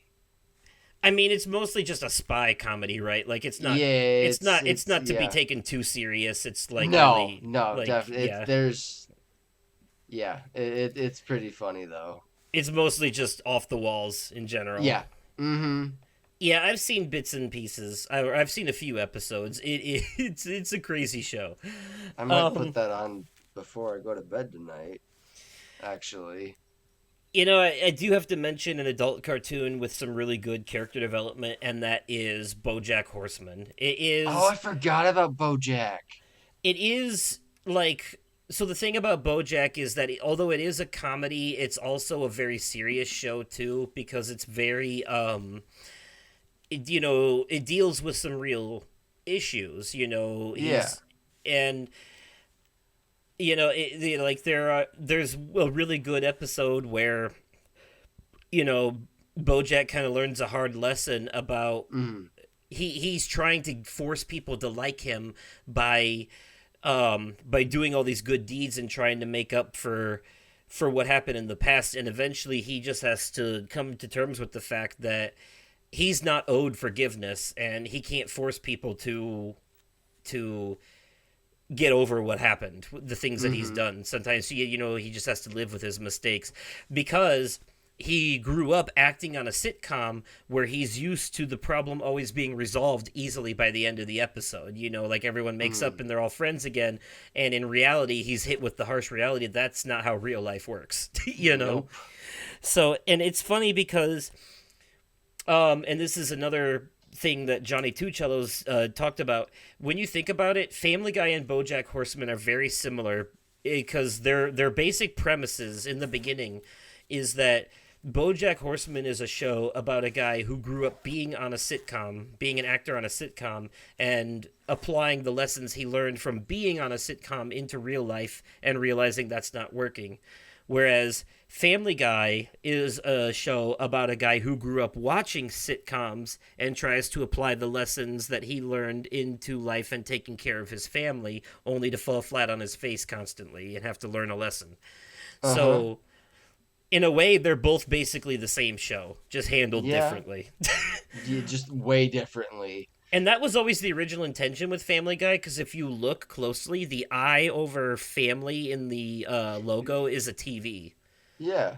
So that was always the purpose, originally. So yeah, very interesting shows, BoJack Horseman. I also want to give a quick shout out to the shared universe shows Big Mouth and Human Resources because they're definitely adult cartoons, but I do think that they're aimed at teenagers going through puberty, and they have a lot of progressive messages in them and stuff that I think Mm-hmm. they can benefit from. Yeah. It's such a disgusting show that's handled horribly, but there's a lot of good in there. Fair Um, enough. yeah, but if you want to talk about adult shows, Jesus Christ. Um, yeah, there are some adult shows I've seen in the past that were just like so bad that I think I've kind of erased them from memory, and they only lasted like a season or two, anyways. So, like, what was Mm. that terrible Jonah Hill one on Fox, Alan Gregory or some shit? You know? I don't remember. Yeah. Um, It was oh, that. It must have been that bad.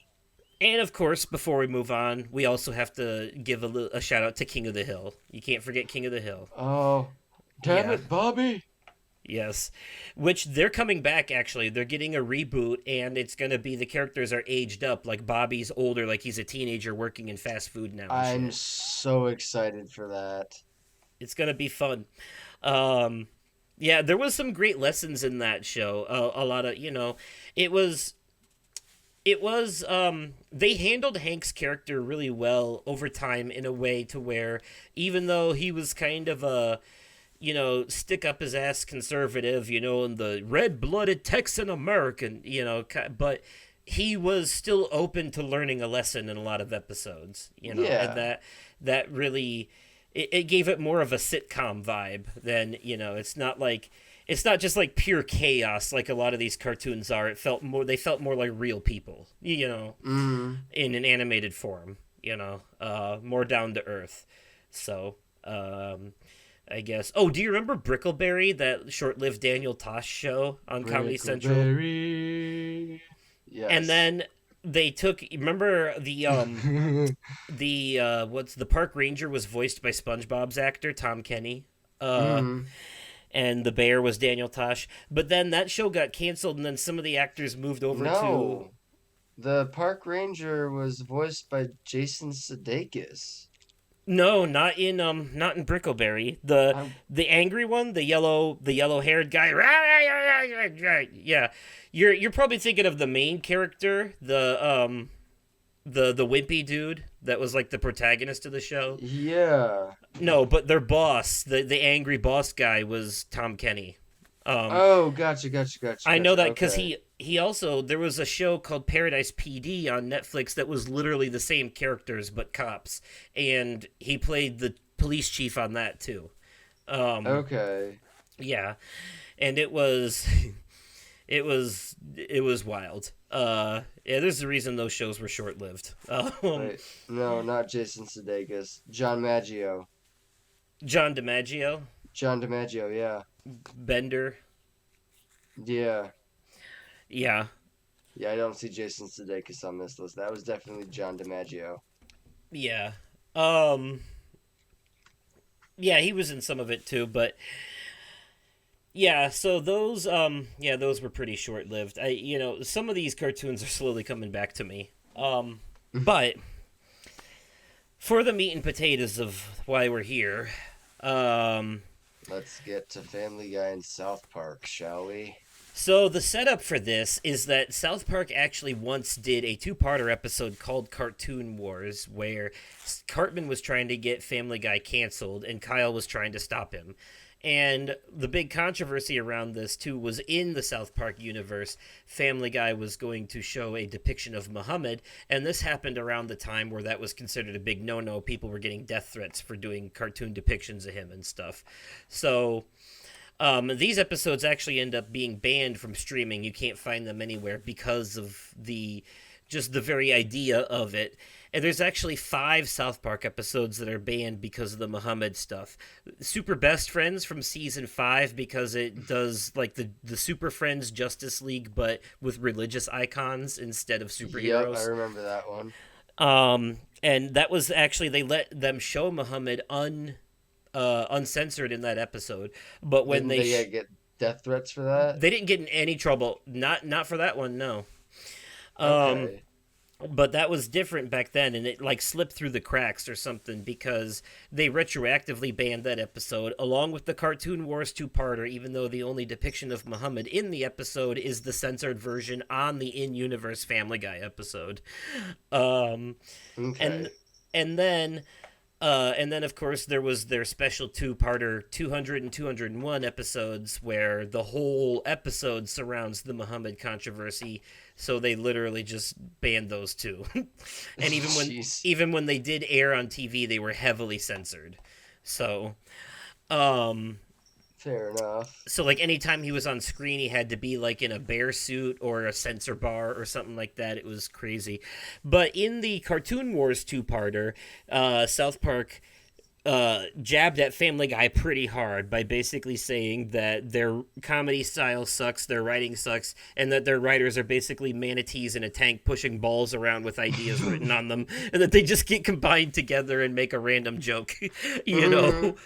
And it's funny because I've been watching Family Guy DVDs with commentary on in preparation for this, and they've actually called that out in a few episodes. They'll do like a cutaway joke and they'll be like, yeah, see, this is why South Park makes fun of us. You know, they're like, they might be right about us. You know, they'll do, like jab at themselves in the commentary.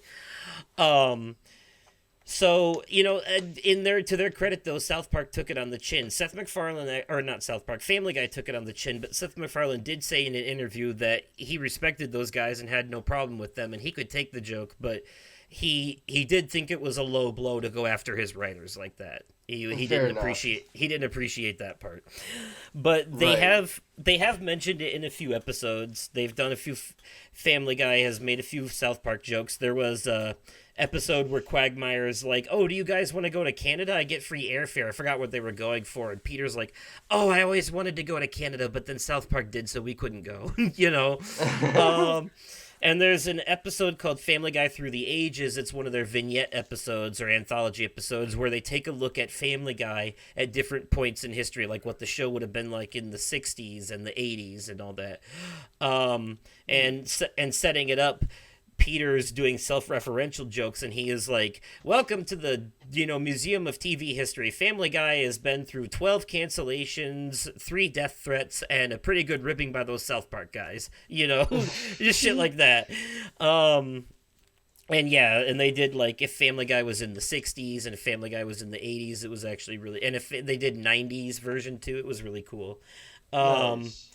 but it was mostly just like parodies of other shows from those points in time, Yeah. because that's how they do. So, here we're gonna like talk a little bit about each thing that each show does, um, and decide which one does it better. Quite frankly, and I think I want to start with social commentary. Basically, Family Guy and South Park both have a lot of social commentary.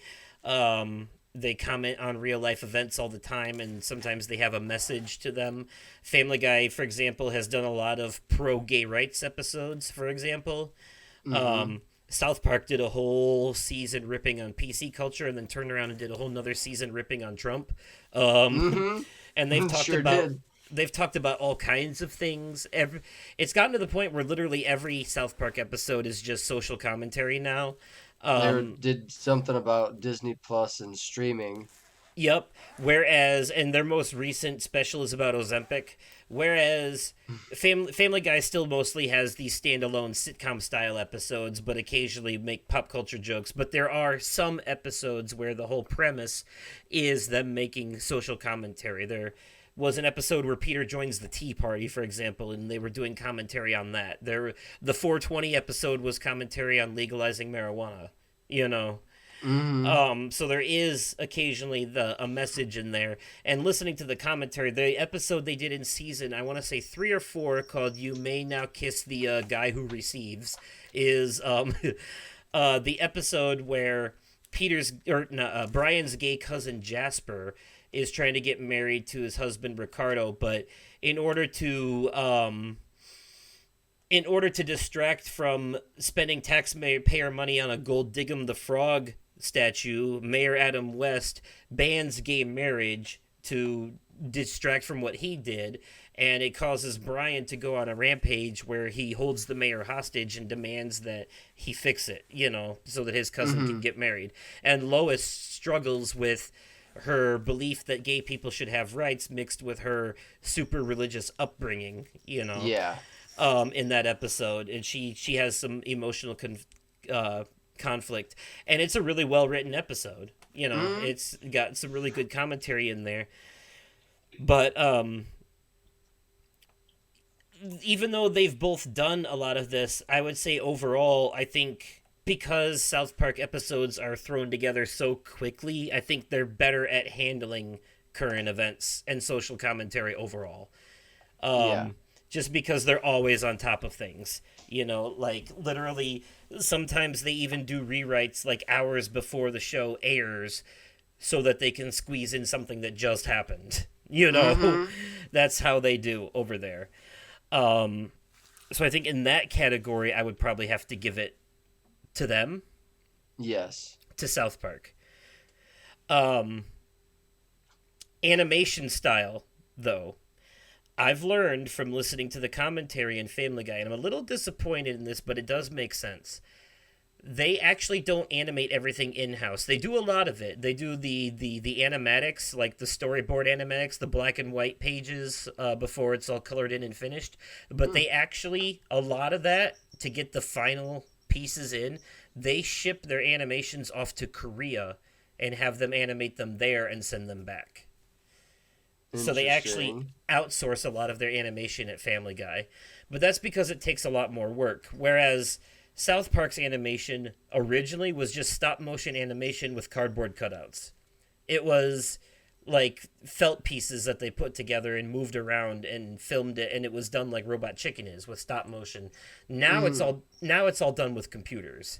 But Yeah. it's still the same. They've kept the same animation style. They've improved it in a lot of ways, but it's still the same, like, construction paper animation style as it's Mm-hmm. always been.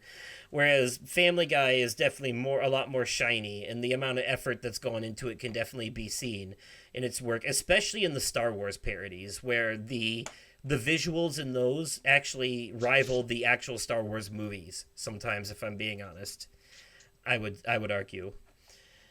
Um, wouldn't you agree? Wow. Um. Yes. Yes, that the movies rival the. Um, so, uh, but here's something else I learned very interesting. Listening to Mm. the commentary, speaking of Star Wars, I listened to the commentary on the Empire Strikes Back episode they did. That movie Mm-hmm. was actually the last thing that they ever drew on paper. After that, they transitioned. They still hand draw everything, but now they do it all on tablets, like digital tablets. Huh. So that Okay. episode, that second Star Wars parody, was the last episode that they ever hand drew on physical paper, and now they've transitioned over to, which is actually a lot of artists are doing that. They're drawing stuff on these canvas tablets that are designed for that now, because Mm-hmm. it's just easier. Um, so I would say overall, I think Family Guy takes the cake in animation for sure. Yeah. Um, Absolutely. they have a higher animation style. So, um, putting a pause on the comparisons for a minute to give you something to talk about. What is your all-time favorite Family Guy episode? All-time favorite Family Guy episode? Yeah, don't even think about it. Just the first one that comes to mind. I Dream of Jesus. Okay, the Surfing Bird The episode. Surfing Bird episode. Yes. Yep, that makes a lot of sense. Um, Favorite South Park episode? yeah. Dumb and Stupid. When Cartman gets sponsored by Vagisil to race in NASCAR. Oh, yep. I remember that one. I remember that one. It's a toss up between that one and when Randy Marsh tries to break the world record for biggest shit. Oh, yep. I remember that one too. Well, okay, so um it is Christmas time, so let's discuss their holiday episodes because both shows have had several, and not just Christmas either. Family Guy's also done Halloween, and they had a Valentine's episode at one point. Um, Family Guy just actually very recently had Christmas and Halloween specials on Hulu that were like exclusive to Hulu this year. Did you see those? I did, yes. Okay, but okay, so you saw those, yeah. Yes, yes, I did.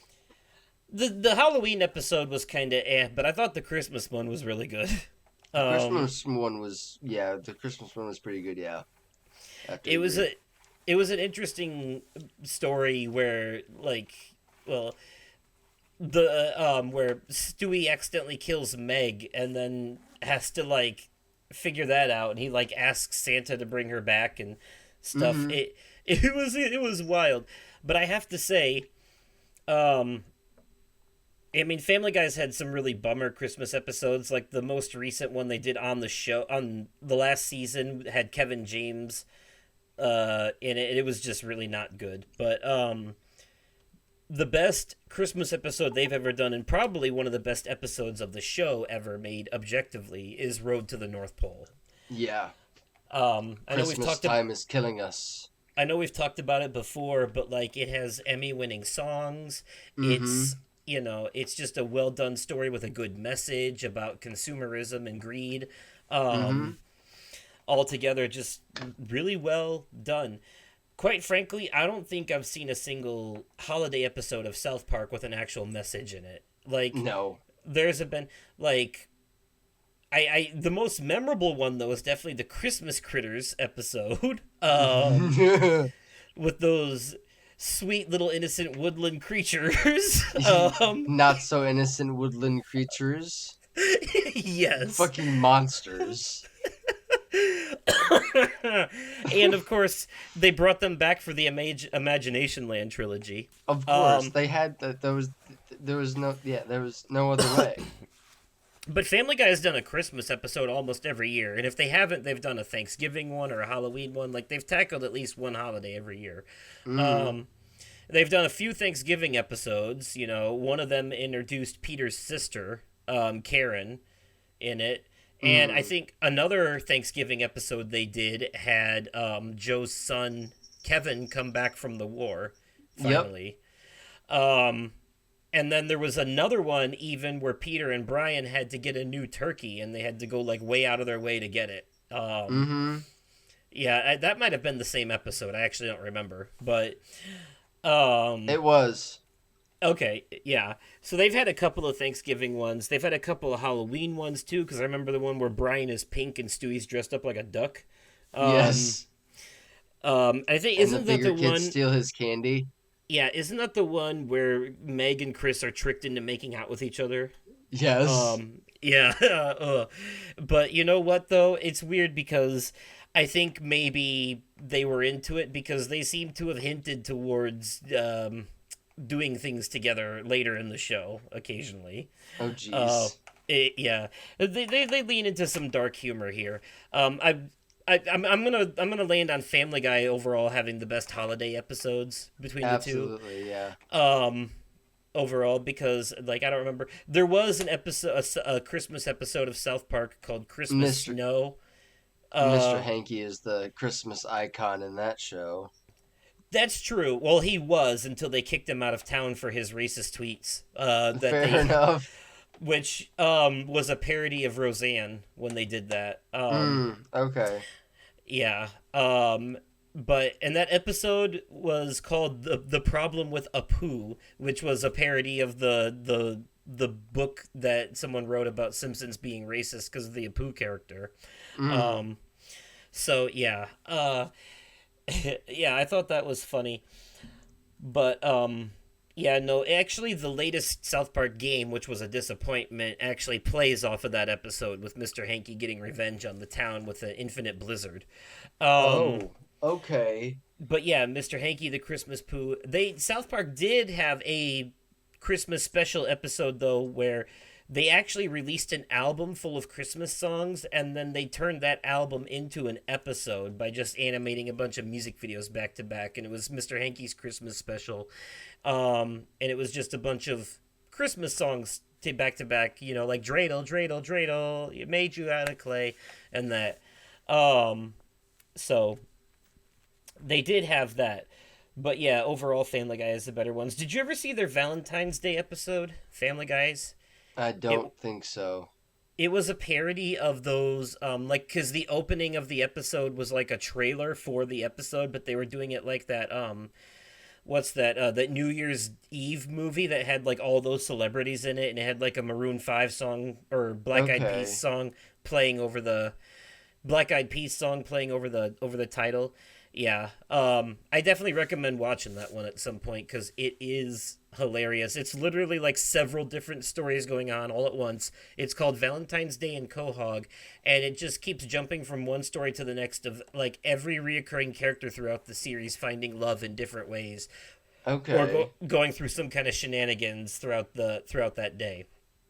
It's not it's not the first episode to like deal with multiple characters at once. There was an episode called Follow That Money where a dollar bill blows through a whole episode and exchanges multiple characters' hands, and we get to see what's going on with different characters throughout the entire town of Quahog throughout that episode as the Mm-hmm. dollar bill exchanges different hands, which I thought was pretty cool. Um, let's see. I was surprised you didn't say the 420 episode when you said favorite Family Guy episode. You Oh, know, bro. I know that one's up there for you. It is. It is up there for me, but I actually spent money on the buying that up. That was the only episode I ever spent money on iTunes. Was I Dream of Jesus. Fair enough. Is the iTunes version? Does the iTunes version include the DVD scenes like the song? Um, I don't know. It's been a while since I've sat down and watched the episode that I bought. because you know that duet that Peter and Jesus do, that me and Jesus. Yes.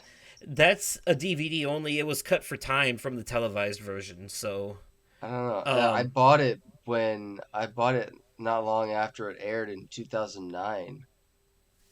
so you might have the TV version, but um, there's also like that whole scene where they go to the Paris Hilton party in the hills is completely cut from the televised version, just for time. You Right. know, not for censorship reasons. There are some things they cut for censorship reasons, and sometimes they even change words. I found out listening to the commentary. Sometimes they, like it's just weird things with standards and practices. Sometimes they have to say sperm instead of semen or something like that on TVs. Gotcha. So on TV they have to say sperm, but on DVD they can say semen. Right. Yeah, it's weird. The stuff that they'll let them get away with. Also, like you can see a character sitting on the toilet, but you can't see them actively defecating. They're not. You're not Right. allowed. You're not allowed to see them actually make poo. you know, it's weird. Except on South Park, it was fine. Comedy Central's cool with that. Fox, not so much. Family Guy has more rules to follow. Yeah. So they cannot get away with as much because they are not a cable network show. They are a primetime show on local TV. So yes, that is unfortunate. Yeah. Um, Character development. I think uh, this is a hard one because these are both shows where everyone just kind of gets worse over time and no one learns anything. Quite frankly, there's not really Yeah. much to develop here. If anything, characters have undeveloped over time by being completely flanderized. As I mentioned before, Peter used to be a lovable oaf with some misogynistic tendencies. Now he's just a woman beating misogynist in general. Jeez. Stewie used to be evil with some homosexual tendencies. Now he's just full on gay. Well, it's still questioning, but Brian used to be the voice of reason. Now he's just a pretentious douche. you know, um, Jeez. and it's just gone further and further. In the earlier seasons, Meg was actually treated like a loving part of the family. Then she became a punching bag, and then she's basically a serial killer walking around. There's like a whole side story over a couple episodes about how she was going around in a wedding dress murdering people in the background. So, yeah, Meg got scary. She's not a good person anymore. She's talked about killing stray cats and terrorize and like trashing Anne Frank's house and shit like that. So, Jeez. yeah, she's not a good person anymore. Although I will say though, after all the shit she's been put through, it was satisfying as hell that episode where she goes to prison and comes back out tough to see her get revenge on everyone. That episode was called Dial Meg for Murder. Do you remember that one? I do not. You never saw the episode where she went to prison and then came back out and she was a badass? Maybe, yeah. Wait, yes, I did. There's that bit where she beats Connie D'Amico to half to death with a sack of soda cans and then makes out with her. Yes. And she violates Peter in the shower with a loofah sponge. Yes. Yeah, it was very satisfying to see her finally get revenge on people. Actually, that episode opens with Peter being sexually assaulted by a bull because he tries bullfighting. And it does not turn out very well for him. No, it sure does not. Yeah, I'm surprised that they get away with some of that stuff on that show. I'm not surprised what South Park gets away with, but I am surprised sometimes what Fox lets Family Guy do. Just because it's the restrictions are so much higher over there, Yeah. But on the DVDs, they can do whatever they want, On South Park's end of character development, though, really all they've done is just, like, reveal things. I guess they did go through some things because, like, Randy went through a midlife crisis and started a weed farm, and they've stuck with that, Cartman transitioned from being a brat into being pure evil with the whole Scott Tenorman thing. Yeah. Putting his parents in the chili, and then they came back to that and revealed that one of the people he killed was actually his own dad. And fed him to his half-brother. How fucked up. That is fucked up, yeah. Kenny went through some development when his younger sister, Karen, we learn later on that he puts on the Mysterion persona to protect her, which I thought was really sweet. Kyle goes through a whole thing. There's a whole episode where they parody the movie, but instead of Mothers Against Canada, it's Millennials Against Canada, where Kyle realizes he doesn't find Terrence and Philip funny anymore, and he's actually starting to feel bad for the people being farted on. I remember that episode. Yeah, well, it ends with President Garrison nuking Canada, so yes, it didn't really go the way that he was hoping it would.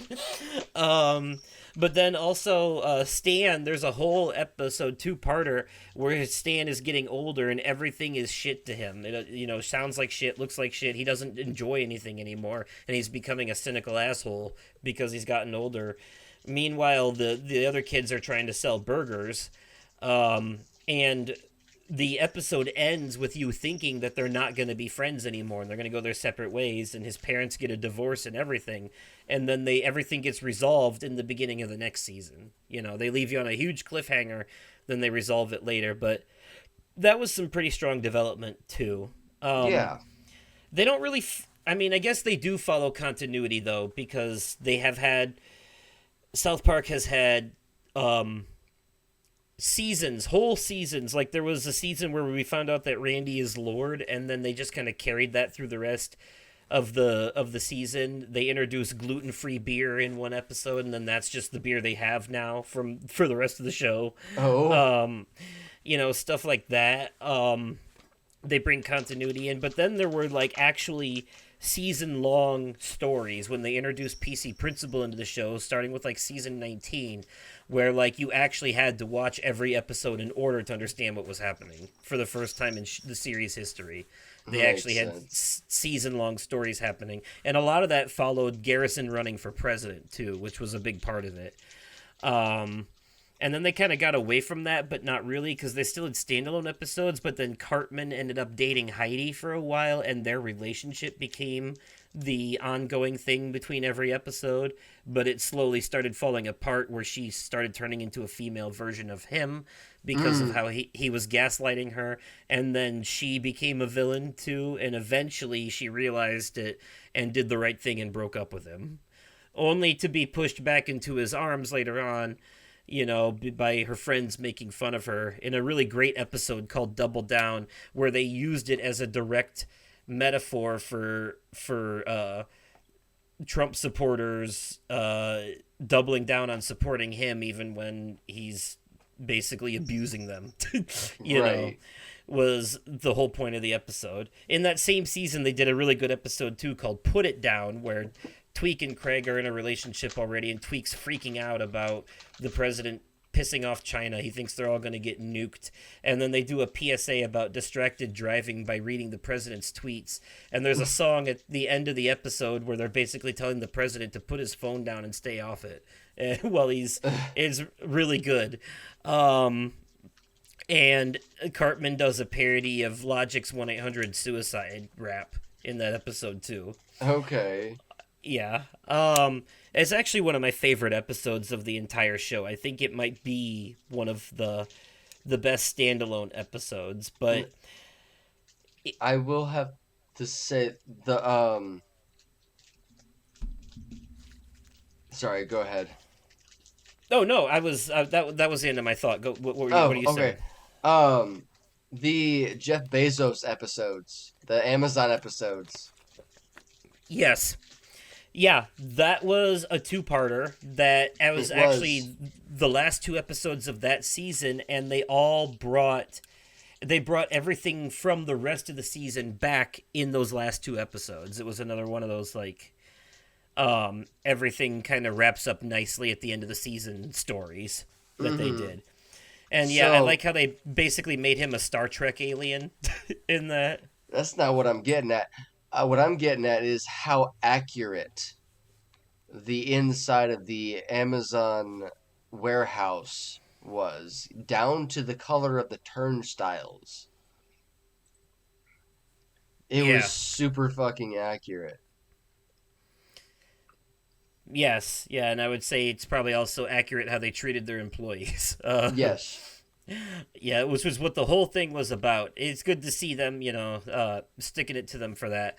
Um, it's funny too because on the South Park DVDs, Matt and Trey, they don't like normal commentary. They're like, yeah, we don't like people just sitting there trying to fill the air for a whole 90-minute movie or 30-minute episode. So we do what's called mini commentary, where we talk for a little bit at the beginning of the episode, then let you enjoy the rest of it, and then come back in the next one.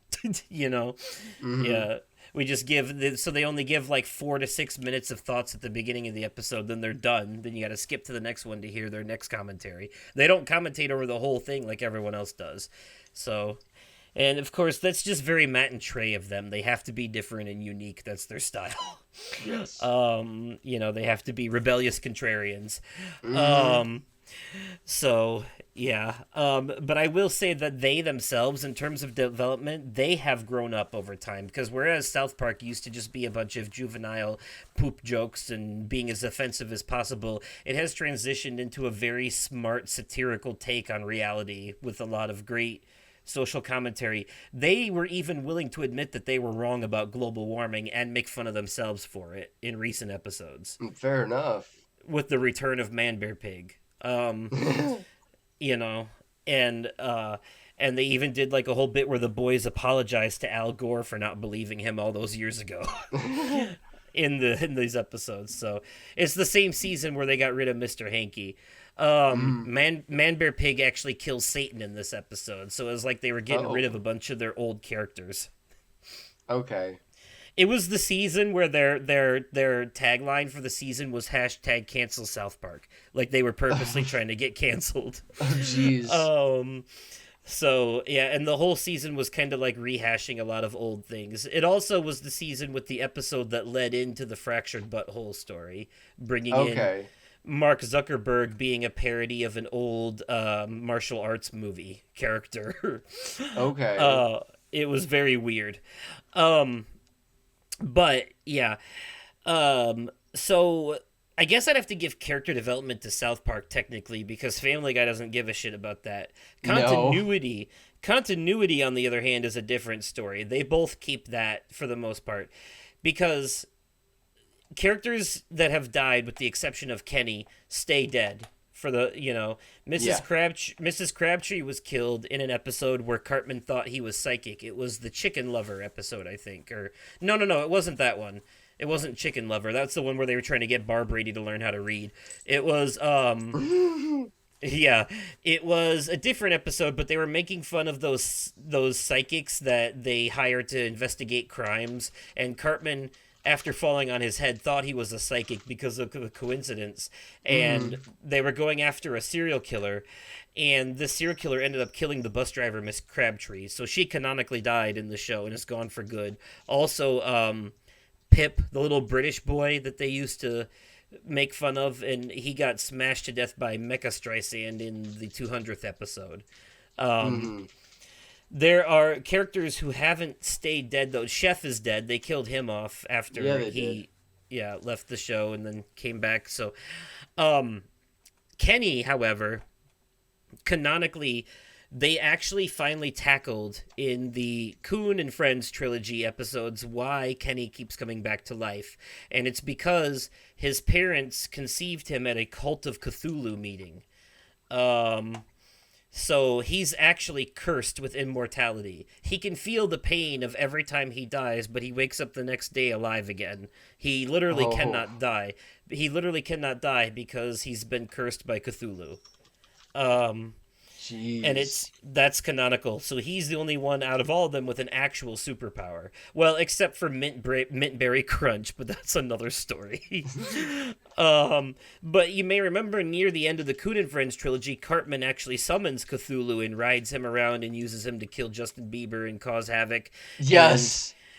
and Kenny thinks that since he's the only one with powers, he's got to stand up to him. And then it turns out to be Bradley, the little brother of Henrietta, who's one of the goth kids. And he's Mintberry Crunch, and he actually has superpowers. He shoots like cereal out of his hands and shit. It's so Hmm. stupid. Um, but yeah, so I love that. They both have continuity though because characters have died and stayed dead in Family Guy too, including Mr. Weed, Peter's original boss at the toy factory who choked on a biscuit, and that's when um he choked on a biscuit and Peter eventually got a new boss which ended up being Angela, which was voiced by Carrie Fisher.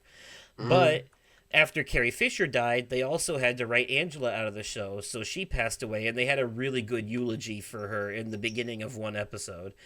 Um, that was like Peter does a eulogy. And the joke at the end is that he's at the wrong funeral, but like it's the kind of eulogy that Carrie Fisher would have appreciated. It's Peter Yeah. talking. It's Peter talking about Angela, but it's really Seth talking about Carrie Fisher. You Right. know. Um, through him. And then, of course, when Adam West, the real Adam West, passed away, they had to, write him out too. Hmm. And he's actually been replaced with Sam Elliott as the new mayor, Wild West. So they could still have a Mayor West, but they call him Wild West. He's a cowboy. He's a cowboy that talks like this, I reckon. Little lady. It's Sam Elliott. You know who that is. So Yeah. yeah, it's him. So it's literally him. And so He's that's in the their Netflix show The Ranch. yeah. So he's their new mayor. Um, Okay. yeah, he's been their new mayor for a few seasons now. They found him.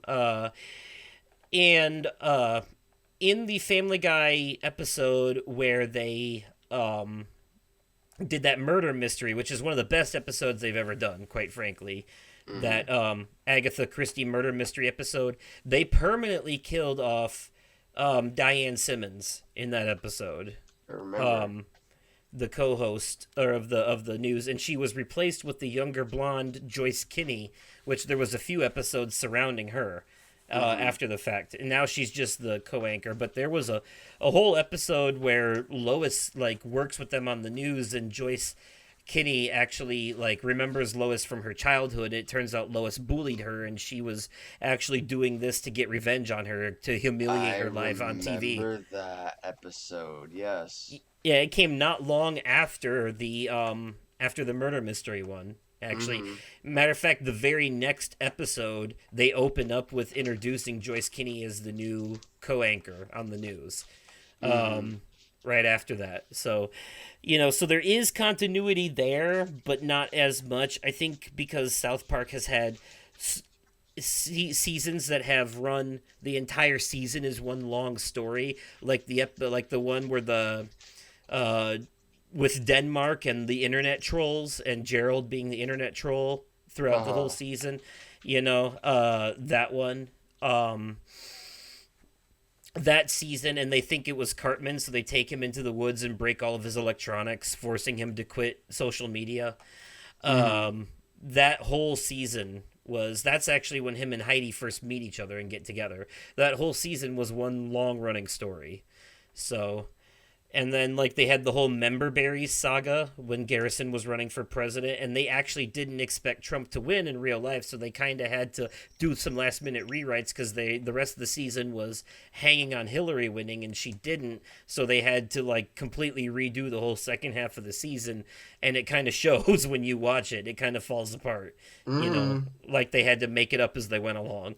So that's why they said they don't like doing serialized seasons like that. They don't like doing season long stories because, standalone episodes are easier to write, than Yeah. doing, like that. So, um, but I do have to give continuity to them overall. Yeah. And also, just really quickly, South Park has better video games too, like Stick of Truth and Fractured Butthole. Family Guy had like Back to the Multiverse, that was it. It wasn't great. Didn't they Um, have a game on the PSP?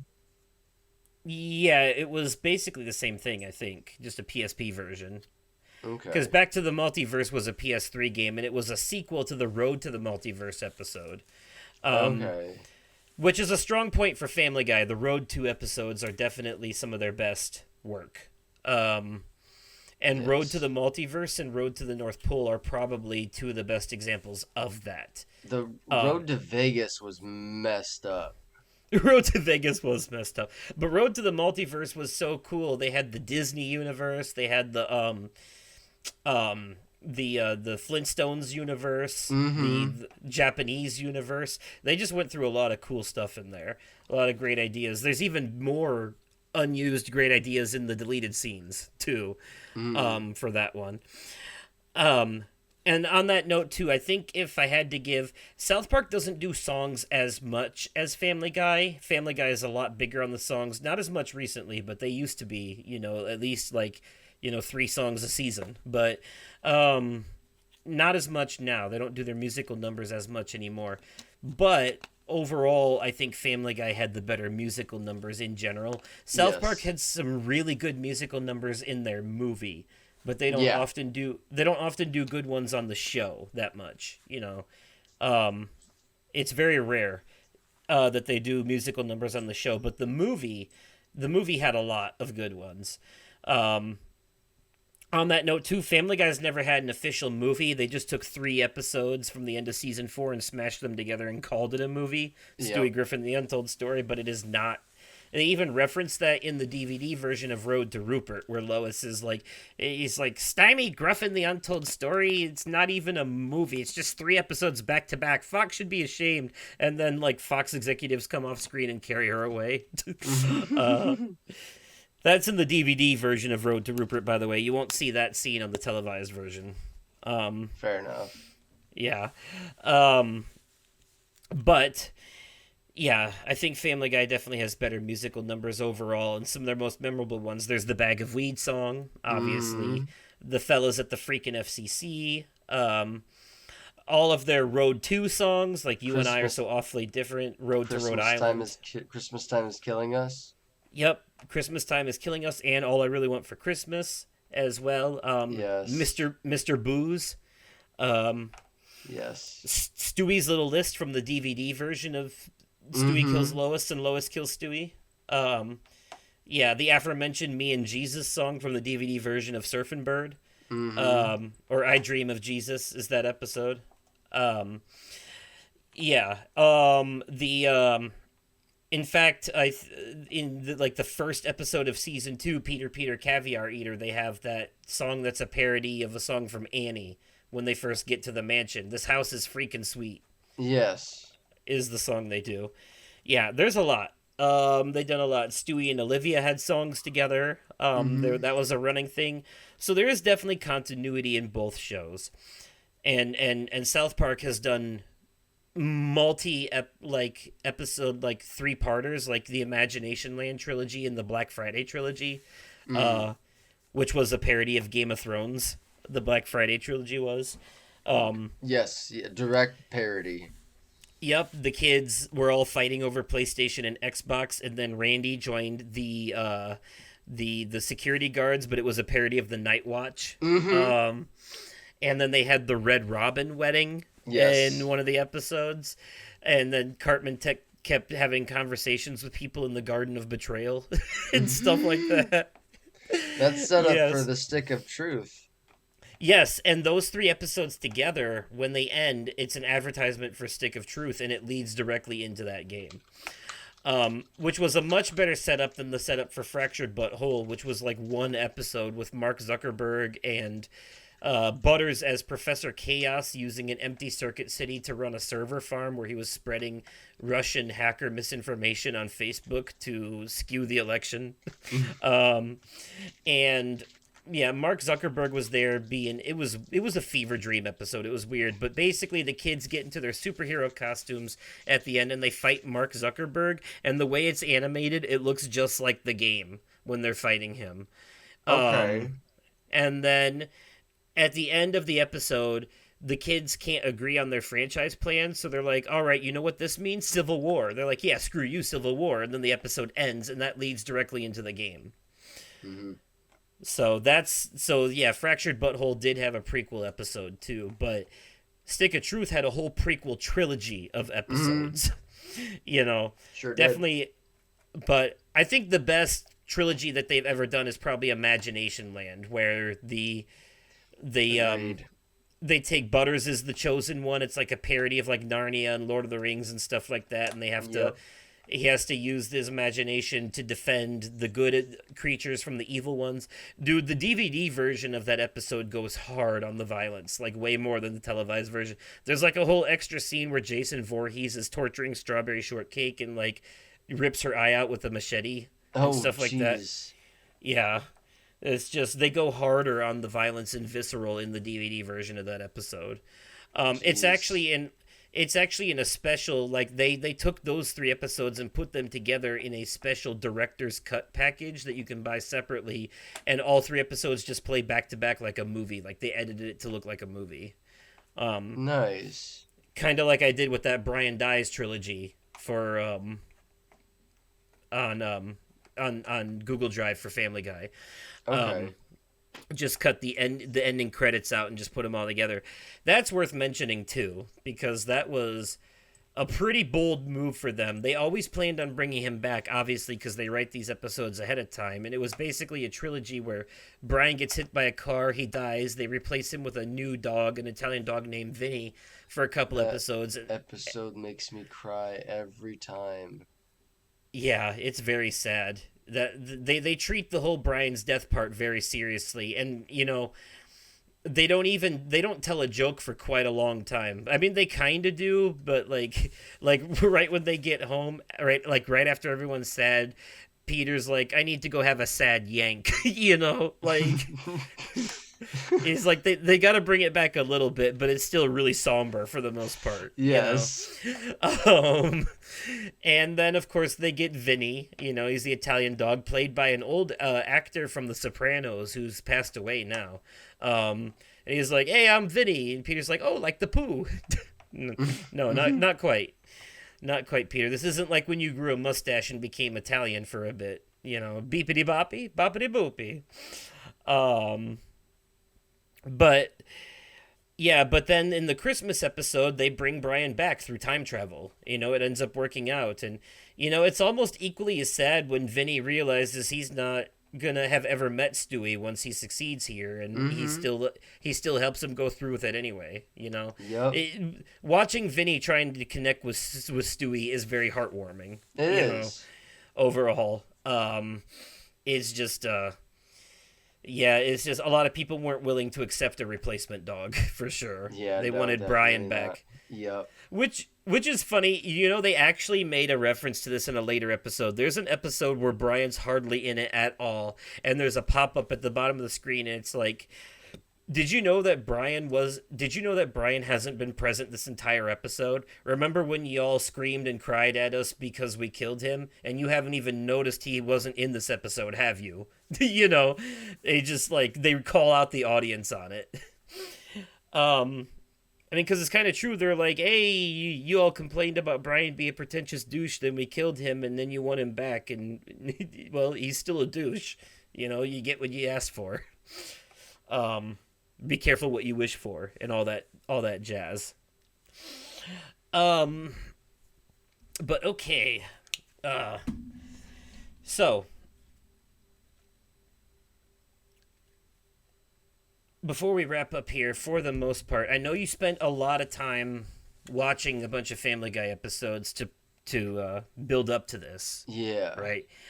So, what are some thoughts that you have in general after watching all those episodes back to back? My question: did you catch any of the movie parody or anthology episodes, like the Three Kings one where they did the three Stephen King stories, or the Yes. one where they did the three Grimm fairy tale stories back to back Mm-hmm. and I stuff sure like did. that? Yes. What do you think of those? Dude, they're pretty fucking cool. Those are Funny some of as- my Yeah, they're pretty funny. they're some of my favorite episodes. Honestly, I just like watching them do parodies of other things. Did you see the three directors one where they do the Peter gets fired story in the style of three different directors? No, I don't Wes think so. I don't think so. They did them in the style of Wes Craven, Quentin Tarantino, and Michael Bay. And for the Michael Bay one, Peter's just really buff and oily. Which of course makes sense, for Michael Bay movies. The Quentin Tarantino one is just a lot of blood everywhere. um, yeah, it's fucking perfect. It's actually a bit where Peter cuts someone's head off, and the blood spurts around like a fountain, and opera music is playing, and Peter looks at the camera and says, opera music makes violence classy, or some shit like that. I love when they do those fourth wall breaks. They get so meta. You just recently watched the episode where they commentate over one of their own episodes. What did you think of that? Oh my god, it was interesting for sure. You can't handle the booth.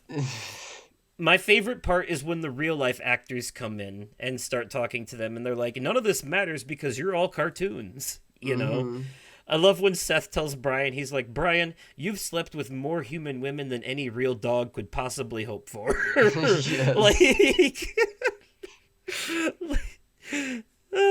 That's just the way that he worded it made it funny.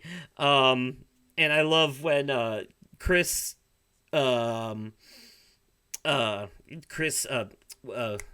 compliments Seth Green on Robot Chicken, and Seth MacFarlane's like, Seth Green, are you feeding yourself compliments right now?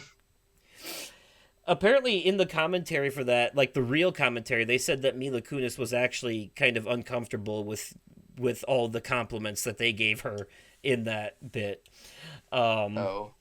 In the comparisons to Meg and all that, yeah.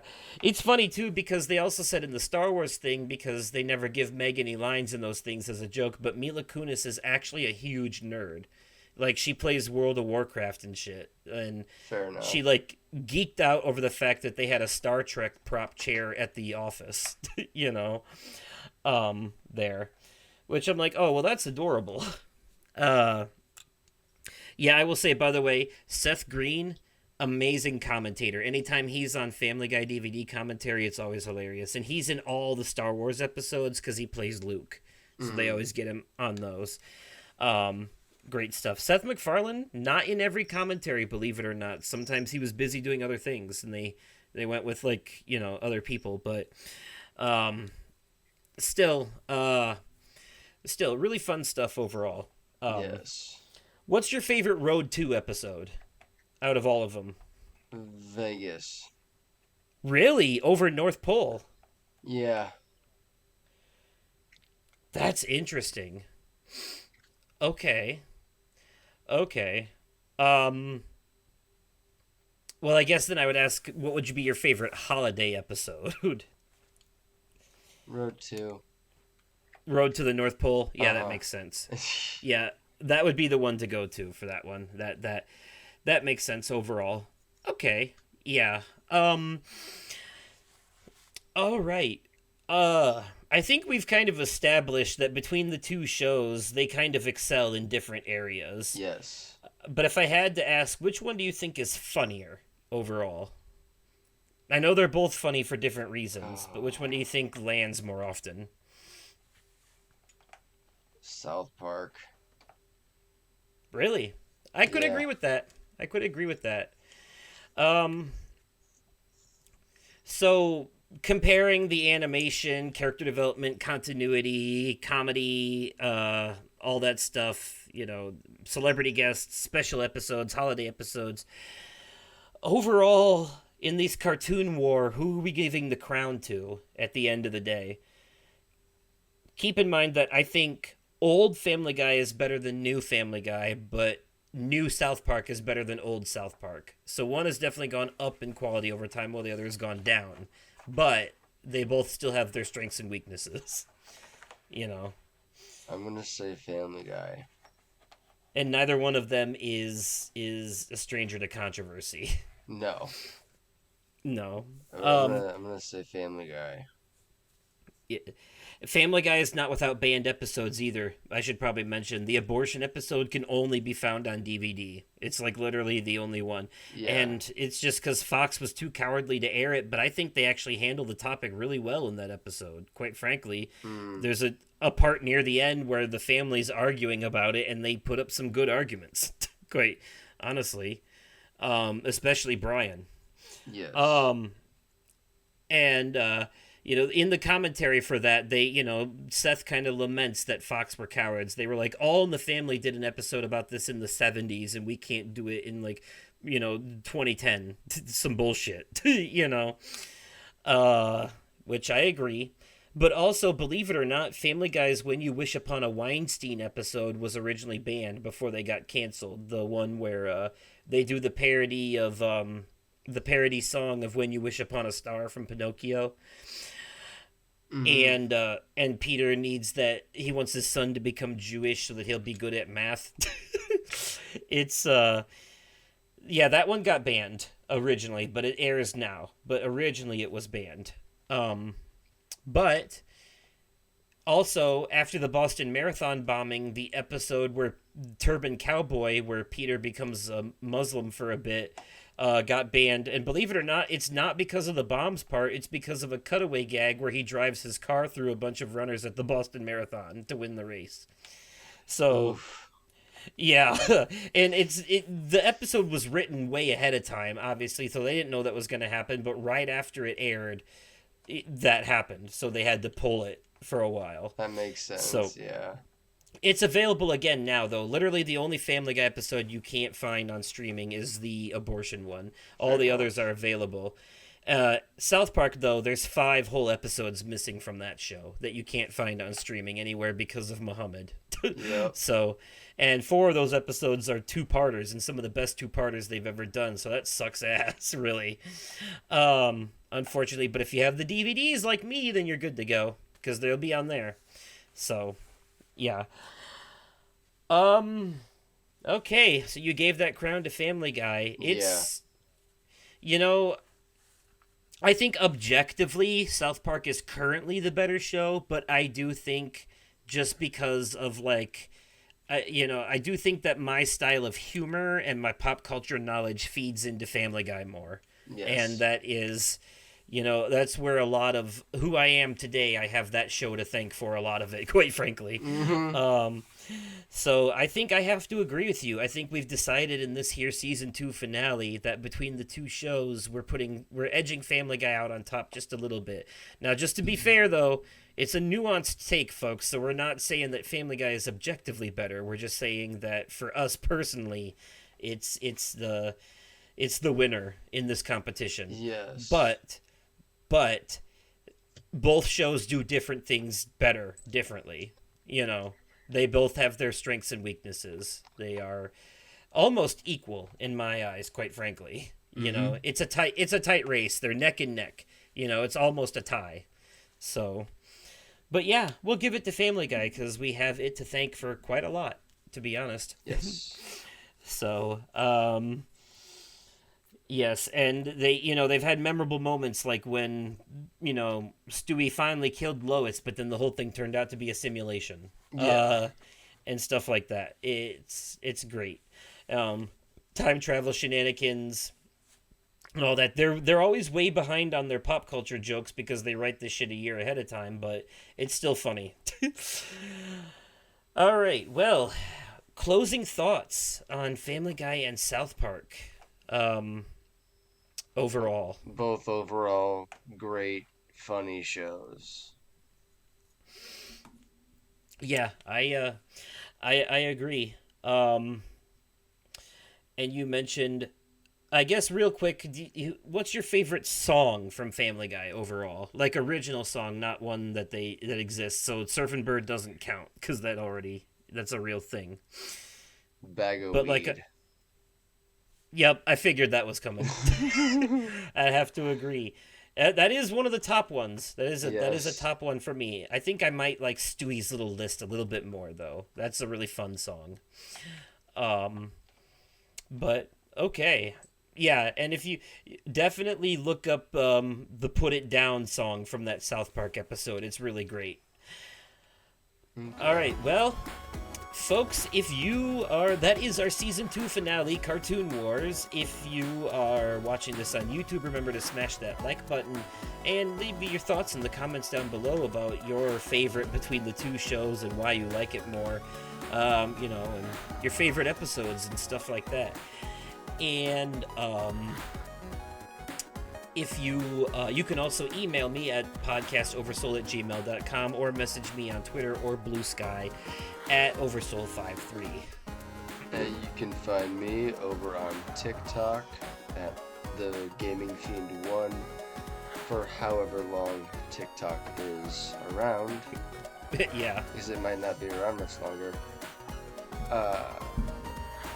You can find me over on Twitter at the Gaming Fiend 1 and on Blue Sky at the Gaming Fiend 1. Alrighty. And with that, I hope you all have a happy holidays, Merry Christmas, and Happy New Year's. And we will see you after the New Year's for the Season 3 premiere with a whole new cast member Yes. and a whole new show. Look forward to it. Bye for now. Bye.